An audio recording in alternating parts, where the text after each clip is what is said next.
नमस्कार दोस्तों, welcome to regional IAS. आज का हमारा डिस्कशन का टॉपिक है काफ़ी इम्पोर्टेंट है, जिसमें हम डिस्कस करेंगे जो रिजर्व बैंक ऑफ इंडिया है, भारत की सेंट्रल बैंक, भारत की केंद्रीय बैंक जिसे भारतीय रिजर्व बैंक कहते हैं, उसके फंक्शंस क्या हैं, क्या काम करती है वो। और रिजर्व बैंक के फंक्शन डिस्कस करने से पहले हम ये जानने की कोशिश करेंगे कि आरबीआई की आखिर में ज़रूरत ही क्यों पड़ी, और आरबीआई की जरूरत क्यों पड़ी। उससे पहले हम जानेंगे कि जो कमर्शियल बैंक हैं, जैसे कि सरकारी बैंकों में एसबीआई, बैंक ऑफ बड़ौदा, ये सारी बैंक पीएसयू बैंक हैं, और प्राइवेट सेक्टर बैंक है, हमें बैंक की ही जरूरत क्यों पड़ी, वो चीज़ भी समझेंगे। तो गाइस, वीडियो काफ़ी इंटरेस्टिंग होने वाला है कसम से, और बने रहिए मेरे साथ। हम डिस्कशन शुरू करते हैं, ठीक है। देखिए, अब एक छोटा सा एग्जांपल लेता हूं मैं आपके पास एग्जांपल लेता हूं। मान लीजिए एक्स एक पर्सन है, एक मिनट में मार्कर ले लेता हूं। मान लीजिए एक्स एक पर्सन है, ठीक है।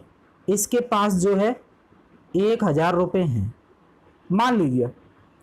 और एक बाई पर्सन है जो जो है बिजनेस स्टार्ट करना चाहता है और उसे ज़रूरत है पैसे की। तो ये जो है एक्स को अप्रोच करेगा, एक्स से कहेगा भैया मैं बिजनेस स्टार्ट करना चाहता हूँ, 1,000 रुपये दे दो। ये एग्जाम्पल के तौर पर हम ले रहे हैं, ठीक है, समझाने के लिए। 1,000 रुपये में बिजनेस स्टार्ट नहीं होगा, तो 1,000 रुपये आप दे दो हमें। अब एक्स जो है 100 सवाल करेगा भाई से, भाई कैसे दे दूँ, मैं कैसे विश्वास कर लूँ, कोई सिक्योरिटी है नहीं आपके पास, मैं आपको जानता नहीं हूँ, आप मेरा पैसा लेके भाग गए तो। अब तो बड़ी मुसीबत हो गई, क्योंकि बाई को तो पैसा चाहिए भाई। जब तक बाई को पैसा नहीं मिलेगा तब तक जो है बिजनेस स्टार्ट नहीं होगा। बिजनेस स्टार्ट नहीं होगा तो ये लोगों को एम्प्लॉयमेंट नहीं दे पाएगा, एम्प्लॉयमेंट नहीं देगा तो वही कहानी स्टार्ट हो जाएगी, लोगों की जेब में मनी नहीं जाएगी, ठीक है। और मनी नहीं जाएगी तो लोग जो है खरीदारी नहीं करेंगे, परचेजिंग नहीं करेंगे, सामान की परचेसिंग नहीं करेंगी तो कंपनियों का सामान बिकना बंद हो जाएगा। सामान बिकना बंद हो गया तो भैया स्लो डाउन आ गया इकोनॉमी में, जीडीपी स्लो डाउन चली गई, जीडीपी ग्रोथ कम हो गई। तो ये तो नहीं हो सकता। एक देश के लिए डेवलपमेंट काफ़ी जरूरी है, ग्रोथ काफ़ी जरूरी है। और इंडिया जैसे देश जो कि विकासशील देश हैं, जो डेवलपिंग नेशन है स्टिल, तो उनके लिए तो ज़्यादा जरूरी है। अब भैया समस्या कैसे सॉल्व की जाए, भाई को तो पैसा चाहिए, एक्स देना नहीं चाह रहा। अब मान लीजिए एक्स पैसा देगा भी नहीं, सोचिए आप। तो देखिए, इसके पास रिस्क भी तो बहुत सारा है। एक्स के पास रिस्क क्या है कि इसके पास अगर 1,000 रुपये है, मान लो 1,000 रुपये हैं, ठीक है, तो ये क्या करेगा, उन 1,000 से अपने खर्चे ही बढ़ाएगा, खर्च ही तो करेगा, फालतू खर्च करेगा, ज़्यादा खर्च करेगा, पैसा ज़्यादा है तो इन्फ्लेशन बढ़ाएगा मार्केट में, और क्या करेगा। और दूसरा रीजन क्या हो सकता है कि भैया अगर ये 1,000 को ऐसे के ऐसे खुले रखे छोड़ देता है, मान लो इसमें रख दिए इसने और भूल गया, तो क्या ये 1,000 रुपये कुछ समय बाद बढ़ जाएंगे? क्या नहीं बढ़ेंगे, वैसे के वैसे ही रहेंगे। तो कैश आइडल पड़ा रहा, पैसा तो बढ़ा नहीं। पहला रीजन क्या है कि 1,000 रुपये ये खर्च करेगा तो इन्फ्लेशन बढ़ाएगा। दूसरा रीजन है खर्च ना करे तो अगर रखे रहेगा तो आइडल कैश पड़ा रहेगा तो वो कोई इंक्रीमेंट तो होगा नहीं उस केस में कि भैया आज 1,000 है तो 2 महीने बाद मैं इसको खोल के देखूंगा जिसमें 1,000 रुपये रखे हैं वो जो है 2,000 बन जाए, तो ये तो पॉसिबल नहीं है। तीसरा, यहाँ पर नो डाउट थेफ्ट का डाउट आ जाता है, चोरी हो सकता है आपका पैसा। अब क्या हुआ, देखिए ये चीज समझ में आ गई आपको। बाई को पैसा चाहिए लेकिन एक्स जो है बाई को दे नहीं रहा क्योंकि उसको विश्वास नहीं है, और बाई को पैसा नहीं मिला तो दिक्कत हो जाएगी ये। और एक्स पैसा देना नहीं चाह रहा, एक्स पैसा देगा नहीं तो वो पैसा खर्च करेगा तो इन्फ्लेशन बढ़ाएगा मार्केट में, समझ रहे हैं। और दूसरा, कैश उसका ऐसे ही पड़ा रहेगा तो कोई को कैश बढ़ेगा तो है नहीं कि इसकी वैल्यू बढ़ जाए या 1,000 के 2,000 हो जाए, है ना, एक महीने में डबल पैसा, ऐसा तो नहीं है। तीसरा, चोरी का भी डर है भाई, चोरी भी हो सकता है। तो तीनों कारण हैं इसके। अब देखते हैं आगे कि देखिए अब यहाँ पे जरूरत पड़ती है बैंक की, यहाँ पे जरूरत पड़ती है बैंक की, यहाँ पे बैंक की जरूरत पड़ती है। ठीक है, देखिए ये y था, ये x था, ये आ गया बैंक, समझना इसको, ये y, ये x और ये है बैंक। y ने इससे अप्रोच किया लेकिन पैसा नहीं मिला, x इसको देना नहीं चाह रहा, x इसको जो है देना नहीं चाह रहा, तो बैंक इससे कहेगा भैया तुम हमारे यहाँ पैसा जमा कर दो, हम तुम्हें ना इंटरेस्ट भी प्रोवाइड करेंगे मंथली। 1000 रुपये हैं आपके पास, एक्स्ट्रा ही तो पड़े हैं, तो आप बैंक में जो है हमारे यहाँ सेविंग अकाउंट खुलवाओ, सेविंग अकाउंट में ये पैसा जमा कर दो, हम उसको उस पर आपको इंटरेस्ट देंगे। आपका खाली पड़ा पैसा है तो वो कोई बढ़ेगा तो है नहीं, और हमारे पास जमा कर दोगे तो इंटरेस्ट मिला के बढ़ भी जाएगा, चोरी का भी डर खत्म हो जाएगा, और आप फालतू खर्च करोगे अगर पैसा आपके पास रहेगा तो इन्फ्लेशन भी बढ़ाओगे आप। इससे तो अच्छा है कि आप सेविंग अकाउंट खोलो हमारे पास और अपना पैसा जमा कर दो।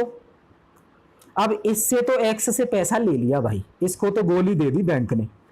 अब बैंक जो है, अब बाई जो है बैंक के पास जाएगा, बाई अपनी पूरी दास्तां सुना देगा कि ऐसी ऐसी सिचुएशन है, मुझे पैसा चाहिए। तो बैंक जो है बाई को पैसा दे देगा, लेकिन इस सेविंग अकाउंट पे तो ये इंटरेस्ट दे रहा है कम, लेकिन बाई को इसने उधार दे दिया कर्जा, इस पे इंटरेस्ट लेगा ज्यादा, मान लो 9%, तो बैंक को भी फायदा हो रहा है, बाई को भी पैसा मिल गया, एक्स को भी रिस्क नहीं रहा। भाई एक्स बाई को देता तो रिस्क था, अब एक्स ने बैंक में जमा कर दिया तो भाई लीगल चीजें हैं, विश्वास है, रिलायबल है बैंक, और इंटरेस्ट भी मिल रहा है, अच्छी बात है, सबका काम चल गया। तो यहां पे नीड अराइज हुई बैंक की। ठीक है, ये समझ आया आपको? चलिए अब आगे चलते हैं। देखिए क्या हुआ कि बैंक क्या करेगी, बैंक मैंने आपको बताया, ये जो बैंक है वो डिपॉजिटर से पैसा ले लेगी, डिपॉजिटर से पैसा लिया, फिर इस पैसे को जो है बोरोवर को दे देगी जो बैंक से उधार लेगा किसी भी कारण से। ठीक है, बोरोवर को दे देगी, समझ रहे हैं ना मेरी बात? बैंक ने पैसा लिया, जिनके पास ज्यादा कैश है उनसे पैसा ले लिया, ठीक है, और जिसके पास पैसे की कमी है उसको दे दिया, मतलब बैंक ने डिपॉजिटर से पैसा लिया और बोरोवर को दे दिया, और इंटरेस्ट तो मिल ही रहा है। ठीक है, तो डिपॉजिटर को तो इंटरेस्ट देगी, सेविंग अकाउंट में जमा किया उसने, और बोरोवर से इंटरेस्ट चार्ज करेगी। तो अब आप मुझे बताइए कि बैंक में और डिपॉजिटर में और बोरोवर में, इन तीनों में से सबसे इंपॉर्टेंट भूमिका, सबसे महत्वपूर्ण रोल किसका है? बैंक का, डिपॉजिटर का या बोरोवर का? ऑब्वियसली डिपॉजिटर का। क्यों? क्योंकि अगर डिपॉजिटर पैसा बैंक में जमा नहीं कराएगा तो बैंक जो है लोन कैसे बांट पाएगी? तो सारी कहानी शुरू होती है भाई डिपॉजिटर से। ठीक है, अब तो ठीक है, चलो अब ऐसा भी नहीं है कि बैंक ने जो है डिपॉजिटर से पैसा जमा करा लिया सेविंग अकाउंट में, और बैंक जो है डिपॉजिटर को दे रही है 3% की ब्याज मान लो, और फिर डिपॉजिटर से बैंक पैसा लेके बोरोवर को उधार देती है लोन के जरिए, और यहाँ पे ये मनमानी ढंग से पैसा चार्ज करती है, मान लो 15%, 20%, तो ये भी जस्टिस नहीं होगा। इससे तो महंगा पैसा मिलेगा तो लोग कम लेंगे पैसा बैंक से, और बैंक से पैसा कम लेंगे लोग तो लोग बिजनेस में इन्वेस्ट नहीं कर पाएंगे। तो इस सारी सिचुएशन को मॉनिटर करने के लिए कि बैंक अपना मनमानी ढंग से काम न कर पाए, और दूसरी भी चीजें हैं उनको ध्यान में रखते हुए यहां पर जरूरत आ पड़ी एक ऐसे इंस्टीट्यूशन की जो इन पर मॉनिटरिंग कर सके, निगाह रख सके इन बैंकों पर, जिससे ये मनमानी ढंग से काम न कर पाए। तो अब यहां पे जरूरत आती है एक ऐसे इंस्टीट्यूशन की जो इन पर मॉनिटरिंग करे। तब बात चलती है आरबीआई की। मतलब तब बात चलती है कि एक कंट्री का एक सेंट्रल बैंक होना चाहिए जो इन सब पे नजर रखे, जो कि बैंकों का भी बैंक हो, बैंकर्स बैंक जिसे कहते हैं। ठीक है, तो यहां पे बात फिर निकल के आई आरबीआई की। तो इंडिया के लिए क्या बना central bank? Reserve bank of India. ठीक है, कहानी शुरू समझ में आई अच्छे से? चलो अब बात करते हैं यहां पे। देखिए अकाउंट पता है आपको, 3 प्रकार के अकाउंट होते हैं, सेविंग अकाउंट और करेंट अकाउंट और होता है फिक्स डिपॉजिट। सेविंग अकाउंट जो है उनके लिए होता है जो अपना खर्चा काटने के बाद जो बचता है महीने में उसे वो इसमें जमा कराते हैं और बैंक उनको इंटरेस्ट देता है। करेंट अकाउंट ये होता है, ये बिजनेस पर्सन लोगों के लिए होता है जो ज़्यादा से ज़्यादा ट्रांजैक्शन करते हैं, ट्रांजैक्शन की लिमिट नहीं होती है। ठीक है, एफडी किन के लिए होता है? जो लॉन्ग टर्म के लिए जो बैंक में पैसा जमा करना चाहते हैं और उन्हें जरूरत नहीं पड़ेगी, वो 8-10 साल के लिए आराम से लॉन्ग टर्म के लिए पैसा जमा कर देंगे और अपना इंटरेस्ट इकट्ठा होता रहेगा, बाद में ले लेंगे। ठीक है, तो बैंक के पास पैसा तो यहां से आ गया।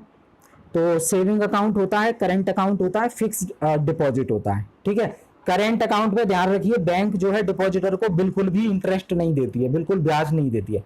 करेंट अकाउंट पे नहीं देती है, सेविंग अकाउंट पे देती है। ठीक है, और एफडी पर भी देती है। एफडी लॉन्ग टर्म के लिए होता है, उससे आप पैसा नहीं निकाल सकते, सेविंग अकाउंट में आप पैसा निकाल सकते हैं। ठीक है, ये चीज समझ में आई? चलिए अब देखिए, एक बात आती है एसेट्स। एसेट्स आप समझते हैं, एसेट्स, और दूसरी ओर होता है लायबिलिटीज। लायबिलिटीज, तो देखिए एसेट्स वो होता है जो हमारा अपना होता है, जिसे हम अपना खुद के पैसा कहते हैं, वो होता है एसेट्स जो हमारी अपनी होती है। लायबिलिटीज वो होती है जो हमें चुकानी पड़ती है, जो दूसरे की होती है। तो देखिए एसेट्स में बैंक के लिए क्या आ जाएगा? लोन। भाई बैंक ने लोन दे दिया है लोगों को, तो लोन वापस आएगा ना, तो बैंक के लिए एसेट्स हो गया लोन। लायबिलिटीज क्या हो गया? डिपॉजिटर का पैसा। जो डिपॉजिटर हैं उन्होंने सेविंग अकाउंट में पैसा जमा किया है, एफडी में जमा किया है, तो जमा तो कर दिया, लेकिन भाई डिपॉजिटर को पैसा तो वापस चाहिए ना, तो बैंक के लिए लायबिलिटीज हो गई, बैंक इनको चुकाएगा। और एसेट्स क्या हो गई? लोन, जो बिजनेसमैन को और लोन जो कर्ज लिया है उन लोगों को दिया है, बोरोवर को, तो ये लोन जो है बैंक की एसेट्स हो गई, ये उसकी अपनी है, कमाई है ये। ठीक है, एसेट्स और लायबिलिटीज में अंतर समझ में आया? ठीक है, चलिए अब देखते हैं। अब बात करते हैं हम फाइनली कि सारी सिचुएशन को मॉनिटर करने के लिए हमने डिस्कस किया, रिजर्व बैंक ऑफ इंडिया की जरूरत पड़ी। तो रिजर्व बैंक ऑफ इंडिया जो है 1935 में इस्टेब्लिश हुई। ठीक, ओके, कोई बात नहीं। और ये आरबीआई एक्ट 1934 के अंदर इस्टेब्लिश हुई। ठीक है, कोई बात नहीं। इसके जो है 19 रीजनल ऑफिसेज हैं, इन 19 रीजनल ऑफिस हैं और 9 जो है सब रीजनल ऑफिस हैं, सब रीजनल ऑफिस, तो टोटल 28 हो गए। ओके, आरबीआई जो हेड होता है वो गवर्नर होता है, जो इस समय कौन है? शक्तिकांत दास। शक्तिकांत दास आरबीआई के गवर्नर हैं प्रेजेंट। ठीक है, इसके अलावा 4 डेप्यूटी गवर्नर होते हैं, गवर्नर के साथ देने वाले। ठीक है, ये बेसिक चीजें डिस्कस की हमने नॉर्मली। चलिए आगे चलते हैं। अब बात करते हैं हम फंक्शंस ऑफ आरबीआई। आरबीआई का काम क्या होता है? ठीक है, देखिए आरबीआई का जो मेन काम होता है वो होता है बैंकर की तरह जो है एक्ट करना गवर्नमेंट ऑफ इंडिया के लिए। ये जो है बैंकर होता है, बैंकर होता है किसके लिए? गवर्नमेंट ऑफ इंडिया के लिए। पहला पॉइंट है ये। ठीक है, तो आरबीआई जो है बैंकर की तरह एक्ट करता है गवर्नमेंट ऑफ इंडिया के लिए। और गवर्नमेंट में जो है सब आ जाएंगे, सेंट्रल गवर्नमेंट भी आ जाएगी, स्टेट गवर्नमेंट भी आ जाएगी। ठीक है, और जो है ये जो मॉनेटरी पॉलिसी होती है उसको इम्प्लीमेंट करने का काम करता है आरबीआई। ठीक है जी, हो गया। मॉनेटरी पॉलिसी हमने डिस्कस की कि इन्फ्लेशन को कंट्रोल करने के लिए आरबीआई यूज करती है मॉनेटरी पॉलिसी, और इसके अंडर वो डिफरेंट डिफरेंट टूल यूज करती है। ठीक है, तो ये हो गया। और एक और इसी में है जो आईएमएफ होता है ना, आईएमएफ, उसमें ये इंडिया की मेंबरशिप को दर्शाता है। जो आरबीआई है, जो आरबीआई है वो एक एजेंट की तरह काम करता है गवर्नमेंट ऑफ इंडिया के लिए, और इंडिया की मेंबरशिप दिखाता है आईएमएफ में, और प्रमोशनल और डेवलपमेंट फंक्शन जो है परफॉर्म करता है। आईएमएफ में देखिए हर कंट्री के जो है गवर्नर एज अ मेंबर काम करते हैं। ठीक है, तो आरबीआई की वेबसाइट पर आप आके जाके देखेंगे ना, तो वहाँ पे आईएमएफ की कैटेगरी में जो है शक्तिकांत दास का नाम लिखा होगा, और फाइनेंस मिनिस्टर जो है इंडिया के निर्मला सीतारमण, उनका नाम लिखा होगा। तो क्या हुआ, क्या बात की हमने, ये गवर्नमेंट ऑफ इंडिया के लिए, चाहे वो सेंट्रल हो या स्टेट हो, उसके लिए बैंकर का काम करता है, मॉनेटरी पॉलिसी को इंप्लीमेंट करने का काम करता है, और आईएमएफ इंटरनेशनल मॉनेटरी फंड में जो है गवर्नमेंट का रिप्रेजेंटेशन करता है मेंबर के रूप में। ठीक है, और वहां पे परफॉर्म करता है प्रमोशनल और डेवलपमेंट फंक्शन को। ठीक है जी, समझ आ गया। तो ये पहला पॉइंट हो गया। दूसरा हम डिस्कस करते हैं। दूसरा पॉइंट क्या है कि आरबीआई जो है बोरोइंग प्रोग्राम, जो गवर्नमेंट का बोरोइंग प्रोग्राम है, मतलब उधार कहाँ कहाँ से लेना है, कैसे लेना है, फाइनेंस कैसे जनरेट हो, जो बोरोइंग प्रोग्राम है किसका, गवर्नमेंट ऑफ इंडिया का, उसको जो है हैंडल करता है कि गवर्नमेंट को अगर पैसे की जरूरत है तो वो कहाँ कहाँ से आना है। ठीक है, तो ये समझ में आया आपको। एक और चीज बताता हूं कि जब बजट 15-16 आया था, उस समय जो है एक जो इंडिपेंडेंट बॉडी का सेटअप होने की बात कही थी, जिसे हम कहते हैं पीडीएमए। पीडीएमए मतलब public debt management agency. Debt का मतलब है उधार, पब्लिक डेट मैनेजमेंट एजेंसी। ये 15-16 का जो बजट आया था उसमें बात कही गई थी। ठीक है, तो ये जो है इंडिपेंडेंट एजेंसी होगी जो कि डेट मैनेजमेंट का काम करेगी। ठीक है, ये समझ में आया। तो ये एक ऑटोनोमस एजेंसी होगी जिसकी बात जो है 15-16 में कही गई, और जो ये जो है काम करेगी इन्वेस्टमेंट बैंकर की तरह गवर्नमेंट ऑफ इंडिया के लिए फंड रेज करने के लिए। ठीक है, ये समझ में आया। लेकिन इसका जो बाद में जो पीडीएमए है, इसका जो क्लॉज है वो बजट 2015-16 में से विड्रॉ कर लिया गया। फिर इसको जो है कई सारी कंसल्टेशन की गई आरबीआई और सरकार के बीच में, तो ये जो पीडीएमए का कॉन्सेप्ट है बजट से जो है विड्रॉ कर लिया गया और इसे अनाउंस नहीं किया गया। ठीक है, और देखिए करेंटली अगर हम बात करें तो आरबीआई जो है फ्रंट ऑफिस की तरह काम करता है, समझ आए, और इंफ्रास्ट्रक्चर की तरह काम करता है बैक ऑफिस। इंफ्रास्ट्रक्चर मतलब कैसे क्या प्रोग्रेस होगी, क्या स्ट्रक्चर होना चाहिए चीज़ों का, क्या किस प्रोसेस में काम होगा, ये सारी चीज़ें। 3 चीज़ होती हैं, फ्रंट ऑफिस, बैक ऑफिस और मिडिल ऑफिस।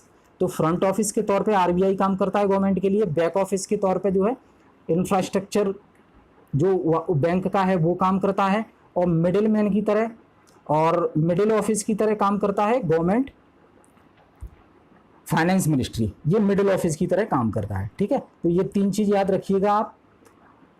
और तो ये दूसरा फंक्शन हमने डिस्कस किया कि ये बोरोइंग डिसाइड करता है गवर्नमेंट ऑफ इंडिया की बोरोइंग पावर को, जो है बोरोइंग जो प्रोग्राम है उसको हैंडल करता है। ये दूसरा फंक्शन हो गया। तीसरा बात करें हम, तीसरा फंक्शन, तो तीसरा फंक्शन है कि ये करेंसी प्रिंट करने का काम करता है। आरबीआई जो है नोट छापने का काम करता है, करेंसी प्रिंट।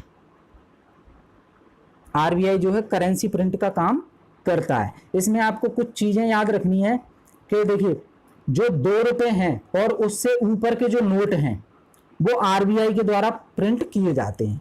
2 और एबव जो नोट्स हैं वो आरबीआई के द्वारा प्रिंट किए जाते हैं। ठीक है, ध्यान रहेगा आपको।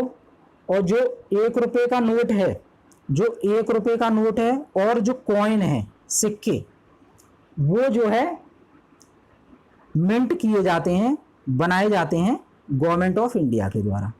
ये आप याद रखिएगा, ठीक है। ये सब होता कैसे है, इंडियन कॉइनेज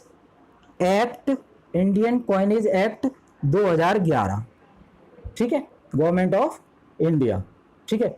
और according to Indian coinage act 2011 government of India जो है 10,000 रुपये तक का नोट प्रिंट कर सकती है। ध्यान दीजिएगा, जो गवर्नमेंट ऑफ इंडिया है वो 10,000 तक का नोट प्रिंट कर सकती है as per Indian coinage act 2011। इसके व्याप पर जो गवर्नमेंट ऑफ इंडिया है वो 10,000 तक का नोट प्रिंट कर सकती है, और जो कॉइन बना सकती है वो 1,000 रुपीज़ तक का बना सकती है, ठीक है। जो कॉइन है वो 1,000 रुपीज़ तक का कॉइन बना सकती है, ये याद रखिएगा, ठीक है। ये चीज़ क्लियर हुई, ठीक है। अब देखिए, अब आप यहाँ पे एक क्वेश्चन करेंगे कि भैया आरबीआई के पास तो पावर है नोट प्रिंट करने की, तो वो तो बहुत मनी प्रिंट कर सकती है मन चाहिए, फिर हमें कर्जा लेने की ज़रूरत ही नहीं पड़ेगी। तो देखिए, एक कॉन्सेप्ट आता है MRS, जिसे हम कहते हैं मिनिमम रिजर्व और सिस्टम। ये जो है मेंटेन करके रखना पड़ता है नोट प्रिंट करने के लिए। तो इसमें क्या प्रावधान है, इसमें प्रावधान है कि जो मिनिमम रिजर्व सिस्टम है इसके तहत 115 करोड़ रुपए का गोल्ड भारत सरकार को रिजर्व रखना पड़ता है, और 85 करोड़ की जो 85 करोड़ की जो फॉरेन गवर्नमेंट की सिक्योरिटीज़ हैं, फॉरेन गवर्नमेंट सिक्योरिटीज़, उसकी फॉर्म में ये रिजर्व रखना पड़ता है। तो 200 करोड़ की ये वैल्यू हमेशा मिनिमम रिजर्व सिस्टम में और आरबीआई को रिजर्व करके रखनी पड़ती है, तभी नोट छापती है वो। हालांकि वो नोट कितनी भी लिमिट की छाप सकती है, लेकिन अगर वो ज़्यादा, और लेकिन वो नोट छापती किस ब्याज पे, डिमांड और सप्लाई के ब्याज पे। मान लीजिए, एक चीज बताता हूं, मान लीजिए इस साल जो है जीडीपी की टोटल जो प्रोडक्शन हुआ है वो 200 है मान लीजिए। तो आरबीआई तो अपने हिसाब से मनी प्रिंट कर रही है इसी के हिसाब से, जिससे ये 200 करोड़ का जो प्रोडक्शन है उसे लोग खरीद पाएं। 200 करोड़ का प्रोडक्शन खरीदने के लिए उनके पास पैसा हो, इतना वो मनी प्रिंट करेगी। मान लीजिए ये बात है 2019 की, फॉर एग्जांपल 2020 आते आते अगली फाइनेंशियल ईयर में ये 200 करोड़ की जो प्रोडक्शन है वो हो गई 210 करोड़ की। तो यहाँ पे आरबीआई क्या करेगी, जो 10 करोड़ है प्रोडक्शन, इसको खरीदने के लिए पैसा चाहिए तो इतनी मनी एक्स्ट्रा प्रिंट करेगी, बस इससे ज़्यादा नहीं। अगर ज़्यादा प्रिंट करती है तो ड्रॉबैक क्या आ जाएंगे, हमारी जो इंडियन करेंसी है उसकी वैल्यू गिर जाएगी, और इंडिया के जो लोग हैं वो आरबीआई के दरवाजे पे पहुंच जाएंगे, भाई गवर्नर साहब आप क्या करते रहते हो, प्रिंट ही करते रहते हो, हमारी करेंसी की तो वैल्यू गिर गई है, हमें हमारा पैसे की वैल्यू वापस चाहिए। इतना सारा रुपया देते हैं तो कुछ चीज़ नहीं आ पाती, वो वैल्यू गिर जाती है, समझ रहे हैं। तो ये इन सब चीज़ों को देखते हुए आरबीआई मनमानी ढंग से जो है पैसा प्रिंट नहीं कर सकती, उसे मिनिमम रिजर्व सिस्टम मेंटेन करके रखना पड़ता है। मिनिमम रिजर्व सिस्टम, एक मिनट,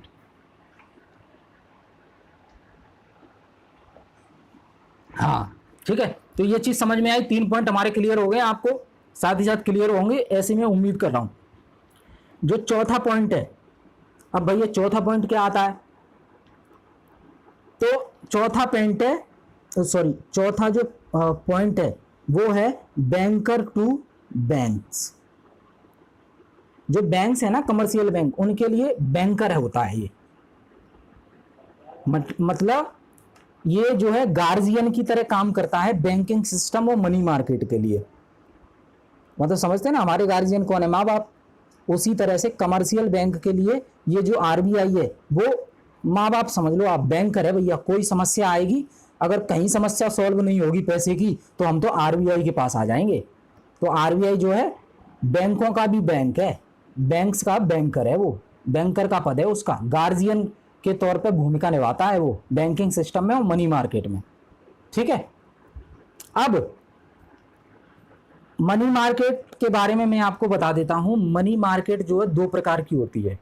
मनी मार्केट पहली होती है ऑर्गेनाइज्ड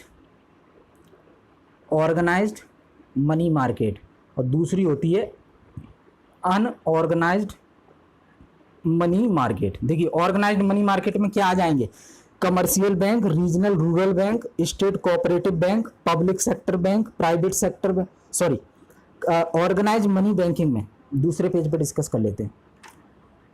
देखिए ऑर्गेनाइज्ड मनी मार्केट, इसमें कौन से आ जाएंगे, commercial bank, comma regional rural bank, ठीक है, और स्टेट कोऑपरेटिव बैंक, ये आ जाएंगे। ठीक है जी, कमर्शियल बैंक में समझ रहे हैं आप, ये सब आ जाएंगे, SBI, PNB, ये सब रीजनल बैंक जो ग्रामीण बैंक होते हैं, स्टेट कोऑपरेटिव जो स्टेट के जरिए चलते हैं। ठीक है, अब यहाँ पे कमर्शियल बैंक भी जो है 3 प्रकार के होते हैं।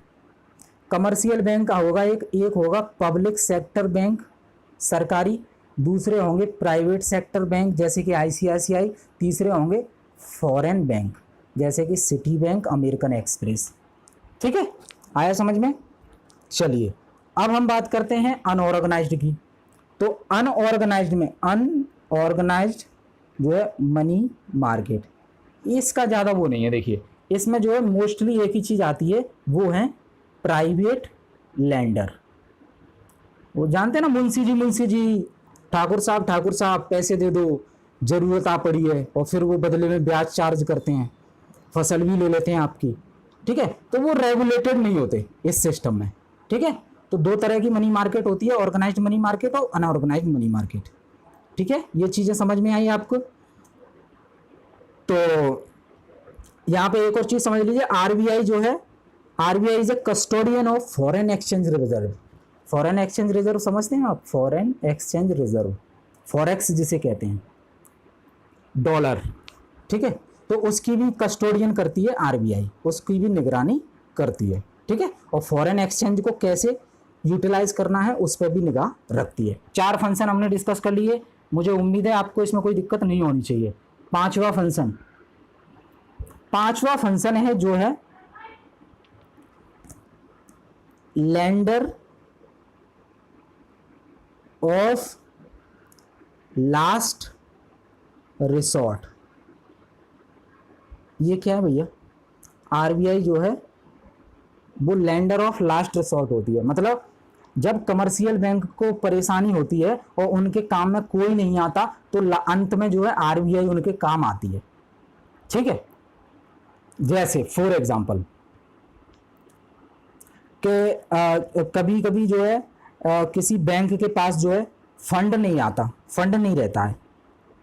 ठीक है, और वो किसी भी फंड से जो है पैसा नहीं जुटा पाते हैं अपने लिए, मार्केट में लोन देने के लिए वो अपने लिए पैसा नहीं जुटा पाते हैं, तो फिर RBI के पास जाते हैं, RBI से ही कहते हैं भैया हमें दे दो, ज़रूरत है, कस्टमर एक डिमांड कर रहे हैं और उन्हें बिजनेस के लिए लोन चाहिए। दूसरा केस क्या होता है, एक और एग्जांपल देता हूं मैं आपको, अगले पेज पे देता हूं। मान लीजिए आपका SBI में हम सब लोगों के खाते हैं, अकाउंट हैं। ठीक है, अब एक मार्केट में अफवाह फैल गई कि भाई SBI तो डूबने वाला है, SBI is going to be a bank corrupt, SBI तो डूबने वाला है, दिवालिया और निकलने वाला है इसका तो। अब भैया सारे कस्टमर घबरा गए, उनके तो पैसे जमा है इसमें, तो सब ने धरना दे दिया जी SBI ब्रांच के आगे अपनी अपनी जगह, हमें कुछ नहीं पता, हमें हमारा पैसा चाहिए, और ये मार्केट में बात फैल रही है कि आपका बैंक जो है डूबने वाला है, हमें हमारा पैसा चाहिए। अब भैया आप ये बताओ, इतने सारे कस्टमर एक साथ अगर अपना डिपॉजिट का पैसा मांगने आ जाएंगे, तो क्या SBI उस पैसे को रख के थोड़ी ना बैठा है जो एक साथ सबको दे देगा। भाई हम लोगों ने, आप सब लोगों ने SBI में पैसा डिपॉजिट किया सेविंग अकाउंट में या FD में, और SBI उसको रख के तो बैठेगा नहीं भाई, वो आपको ब्याज दे रहा है तो वो भी तो कमाएगा ना, ब्याज कहां से देगा, रखे रखे ब्याज थोड़ी ना दे देगा। SBI उस पैसे को लोन में बांट देता है, अब एसबीआई ने तो लोन में बांट दिया वो पैसा। अब एक साथ इतने कस्टमर आ गए तो कैसे मैनेज हो, कहां से पैसा दे भाई? हम तो ईएमआई में किस्त आती है हमारी, एक साथ थोड़ी ना आता है पैसा हमारे पास, हम कैसे देने? तो अब आरबीआई के पास पहुंचता है एसबीआई, सर ऐसी ऐसी अब र्यूमर फैल गई है मार्केट में, अफवाह फैल गई है, सारे कस्टमर आ गए हैं वो अपना अपना पैसा मांग रहे हैं। अब आरबीआई ने कह दिया don't worry I am here, big boss बैठा है ना, टेंशन लेने की जरूरत नहीं है, चलो भाई हो जाओ शुरू। ट्रक के ट्रक भर के जो है पैसा एसबीआई के पास पहुंचने लगा। अब जैसे ही कस्टमर लाइन लगा के बाहर खड़े थे, उनको लाइन बारी बारी से सबको पैसा देने लगे, दो चार को पैसा दिया, कह रहे लो भाई पैसा। अब एसबीआई कह रही है आप परेशान क्यों हो रहे हो, ये तो मार्केट में अफवाह फैली है, ऐसा कुछ नहीं है, आपको पैसा चाहिए लो अपना पैसा। अब इसे देख के और कस्टमर कहने लगे यार रियल में ये तो अफवाह है, एसबीआई तो हमारे पूरे पैसे वापस कर रहा है, इसके पास तो पैसे हैं। तो बाकी सारी कहेंगे नहीं नहीं रहने दीजिए, ये तो अफवाह हो गई एक तरह से, हम तो धोखे में आ गए, हमें नहीं चाहिए, हमें विश्वास है आप पे, आप जो है बैंकरप्ट होने वाले नहीं हो, आपका दिवालिया नहीं निकल रहा, आपके पास पैसा है, आप हमें दे रहे हो, नहीं कोई बात नहीं, हमें नहीं चाहिए, हमारा पैसा आपके पास सेफ है, रखे रहो। बस र्यूमर खत्म हो गई और जो पैसा भेजा था आरबीआई ने वो वापस ले लिया। तो सिचुएशन को मैनेज करने के लिए आरबीआई काम आई ना, तो इसलिए कहते हैं RBI is a lender of last resort. समझ आया? ये हो गए हमारे 5 फंक्शन, ठीक है। तो चलिए अब हम छठवां फंक्शन डिस्कस करते हैं। छठवां फंक्शन क्या है भैया? RBI is the controller of credit. RBI क्या है? Controller of credit. उधार में पैसा बांटते हो ना, उसको भी कंट्रोल करेगा। तो कमर्शियल बैंक के द्वारा जो क्रेडिट दिया जाता है उसको कंट्रोल करता है, ठीक है। और ये कंट्रोल जो है 2 मेथड से करता है। एक मेथड है जिसे हम कहेंगे क्वांटिटेटिव मेजर्स और दूसरा है क्वालिटेटिव मेजर्स।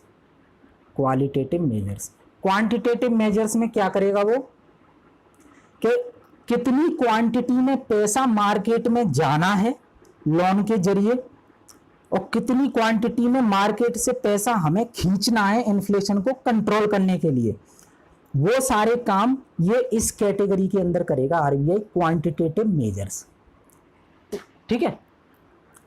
और जो क्वालिटेटिव मेजर्स हैं, क्वालिटी के किन लोगों को पैसा जाना चाहिए, किन लोगों को पैसा नहीं जाना चाहिए। भाई डिफॉल्टर को थोड़ी ना दे देंगे, तो पैसा बांटने से पहले कमर्शियल बैंक ये भी देखें जो बोरोवर है उसकी किस क्वालिटी का बोरोवर है, वो कहीं डिफॉल्टर तो नहीं है साला जिसकी वजह से एनपीए बढ़ रहा है हमारी बैंकों का, उस कैटेगरी में तो ये लोग नहीं आ रहे। तो यहाँ पे क्वालिटी चेक की जाएगी बोरोवर की, तो क्वालिटी वाला काम जो है इस कैटेगरी में करेगी आरबीआई, ठीक है।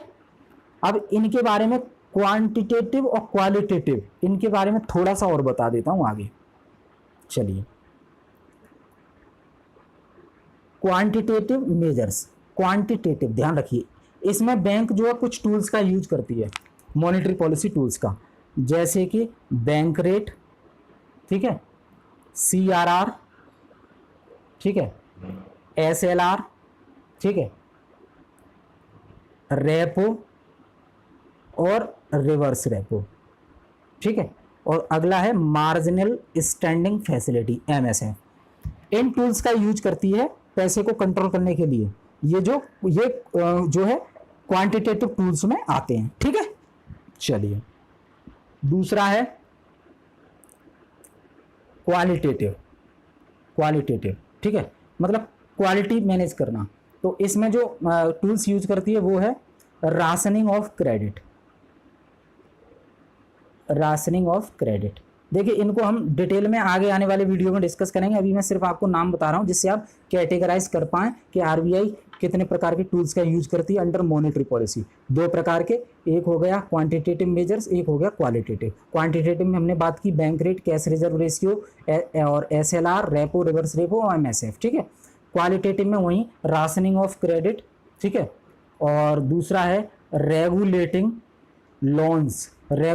लोन्स फॉर कंजप्शन पर्पजेस, ठीक है, ये दूसरा हो गया। तीसरा हो गया इसमें जो है variation in marginal requirement, variation in margin requirement, ठीक है, ये हो गया तीसरा। चौथा हो गया मोरल सुएशन, मोरल सुएशन मतलब नैतिक दबाव, ठीक है। और लास्ट का हो गया आपका डायरेक्ट एक्शन, डायरेक्ट एक्शन। इतने टूल यूज करती है क्वालिटी मैनेज करने के लिए, और क्वांटिटी मैनेज करने के लिए बात की हमने 5 टूल्स की, वो करती है, ठीक है। समझ आया ना आपको? चलिए ठीक। और एक चीज और बता दूं आपको, बैंक जो सरकार है, एक मिनट, सरकार कभी लॉस में नहीं रहती, ठीक है, वो रहती है सरकार कभी लॉस में नहीं रहती, वो डेफिसिट में रहती है। डेफिसिट मतलब जितना पैसा आना है और जितना खर्च होना है उसका जो डिफरेंस है उसे डेफिसिट कहते हैं। मान लो अर्निंग गवर्नमेंट ऑफ इंडिया की कम हुई और खर्च ज़्यादा हो गया तो वो डेफिसिट में चली गई गवर्नमेंट, ठीक है। ऐसा क्यों होता है? मान लीजिए सरकार ने 200 करोड़ रुपए पुल बनाने में, हॉस्पिटल बनाने में खर्च कर दिए, और जो है टोल प्लाजा बनाने में खर्च कर दिए। अब ऐसा थोड़ी ना है कि आज 200 करोड़ खर्च किए और कल 200 करोड़ रिटर्न हो जाएंगे उसके, नहीं, इसका फ़ायदा लॉन्ग टर्म में मिलेगा। तो भले ही सरकार का जो रेवेन्यू है वो 150 करोड़ आया है और सरकार ने खर्च कर दिए 200 करोड़, तो 50 करोड़ का जो है डेफिसिट में चली गई, फिजिकल डेफिसिट हो गया 50 करोड़ उसका। लेकिन ये आएगा ना पैसा बाद में, तो इसे हम लॉस नहीं कहेंगे सरकार का। सरकार हमेशा डेफिसिट में जाती है, सरकार को लॉस नहीं होता है, ये आप चीज़ याद रखिएगा, ठीक है। तो इस वीडियो को मैं यहीं समाप्त करता हूँ। आई होप ये रिजर्व बैंक ऑफ इंडिया के फंक्शन आपको समझ में आ गए होंगे, ठीक है। वीडियो अगर पसंद आता है तो लाइक जरूर कर दीजिएगा। तो इस वीडियो को मैं यहीं समाप्त करता हूँ। बहुत बहुत धन्यवाद।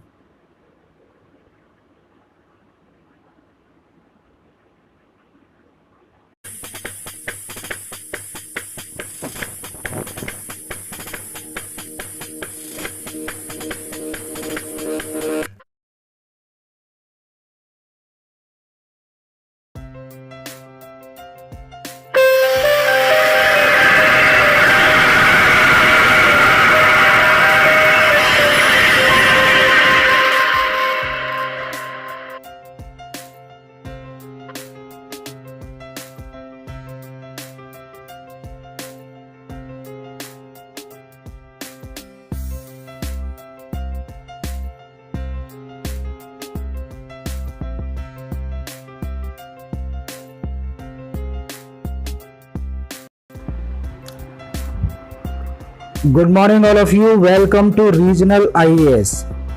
देखिए आज का डिस्कशन का टॉपिक है हमारा बैंक रेट।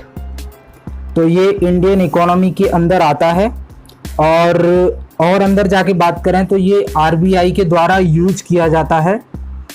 एक मॉनेटरी टूल है जो कि फ्लो ऑफ मनी, मार्केट में कितना पैसा है, कितना बढ़ाना है, फ्लो कितना कम करना है, उसके लिए बैंक रेट का यूज किया जाता है, ठीक है।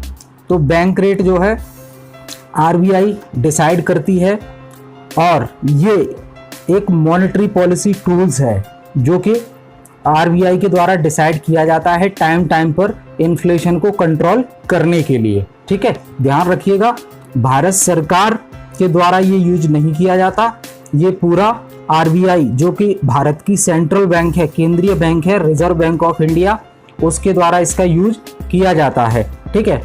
तो अब हम बैंक रेट की जब सुनते हैं, बात आती है, तो हमारे दिमाग में डेफिनेशन के तौर पर एक ही चीज़ निकल के आती है। नॉर्मली किसी से भी आप पूछें तो एक ही चीज़ निकल के आएगी कि भाई किसी से पूछो बैंक रेट क्या होती है, तो सीधी सीधी भाषा में वो कहेगा कि सर जो रिजर्व बैंक है वो हमारे कमर्शियल बैंक को, कमर्शियल बैंक मतलब जो पब्लिक सेक्टर बैंक हैं, प्राइवेट सेक्टर के बैंक हैं, उनको जो पैसा देती है या कहें लोन देती है, तो उस पर वो कुछ इंटरेस्ट चार्ज करती है, ठीक है।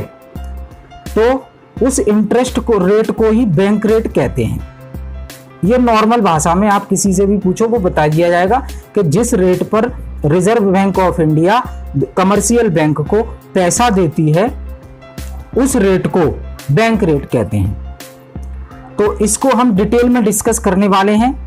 मैं उम्मीद करता हूं कि इस वीडियो को देखने के बाद बैंक रेट से के संबंध में कोई भी डाउट आपका नहीं रहेगा। तो इसी विचारधारा के साथ, इसी थॉट के साथ हम ये वीडियो शुरू करते हैं। देखिए, डेफिनेशन आपने नॉर्मली बात की कि जो रिजर्व बैंक ऑफ इंडिया है वो हमारे कमर्शियल बैंक को जिस रेट पर पैसा देती है उस रेट को बैंक रेट कहते हैं। लेकिन इसमें यहाँ थोड़ा सा एक प्रॉपर डेफिनेशन आपको जानने की जरूरत है, फिर हम इसको एलिबरेट करके समझेंगे अच्छे से। तो देखिए, बैंक रेट की डेफिनेशन प्रॉपर क्या कहती है कि it is a rate of interest of which the central bank of country provides refinancing और rediscounting facilities to the commercial banks like SBI, ICICI और etcetera. This rate is known as bank rate. तो जिस rate पर RBI दूसरी commercial banks को refinancing की facility और rediscounting की फैसिलिटी प्रोवाइड करती है उस रेट को जो है बैंक रेट कहते हैं। ठीक है, अब इसको हम डिटेल में समझते हैं। देखिए, मैं मार्कर का यूज करता हूं यहां पे आपके लिए।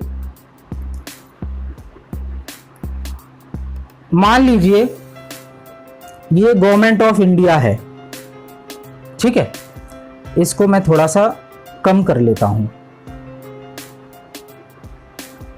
ठीक, हाँ, ये देखिए ये गवर्नमेंट ऑफ इंडिया है, ठीक है।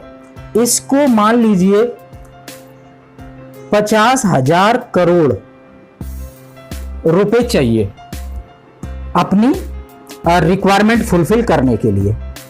तो गवर्नमेंट ऑफ इंडिया क्या करेगी, जो है ये बॉन्ड लॉन्च कर देगी। बॉन्ड क्या होता है, मार्केट से फंड रेज करने के लिए, फाइनेंस इकट्ठा करने के लिए ये एक इंस्ट्रूमेंट होते हैं जिनके जरिए सरकार पैसा इकट्ठा करती है अपने लिए। ठीक है, तो ये जो डिफरेंट फाइनेंसिंग के सोर्स होते हैं उनमें से एक होता है बॉन्ड। ठीक है, ये हाईली सिक्योर्ड होता है, मतलब इसमें खतरा नहीं रहता, कोई भी रिस्क नहीं रहता कोई भी, क्योंकि गवर्नमेंट ऑफ इंडिया का बॉन्ड है। इसमें गवर्नमेंट ऑफ इंडिया सुनिश्चित करके देती है। मान लीजिए मैं आपको बताता हूं, ये देखिए ये एक बॉन्ड है, ठीक है, ध्यान रखना आप।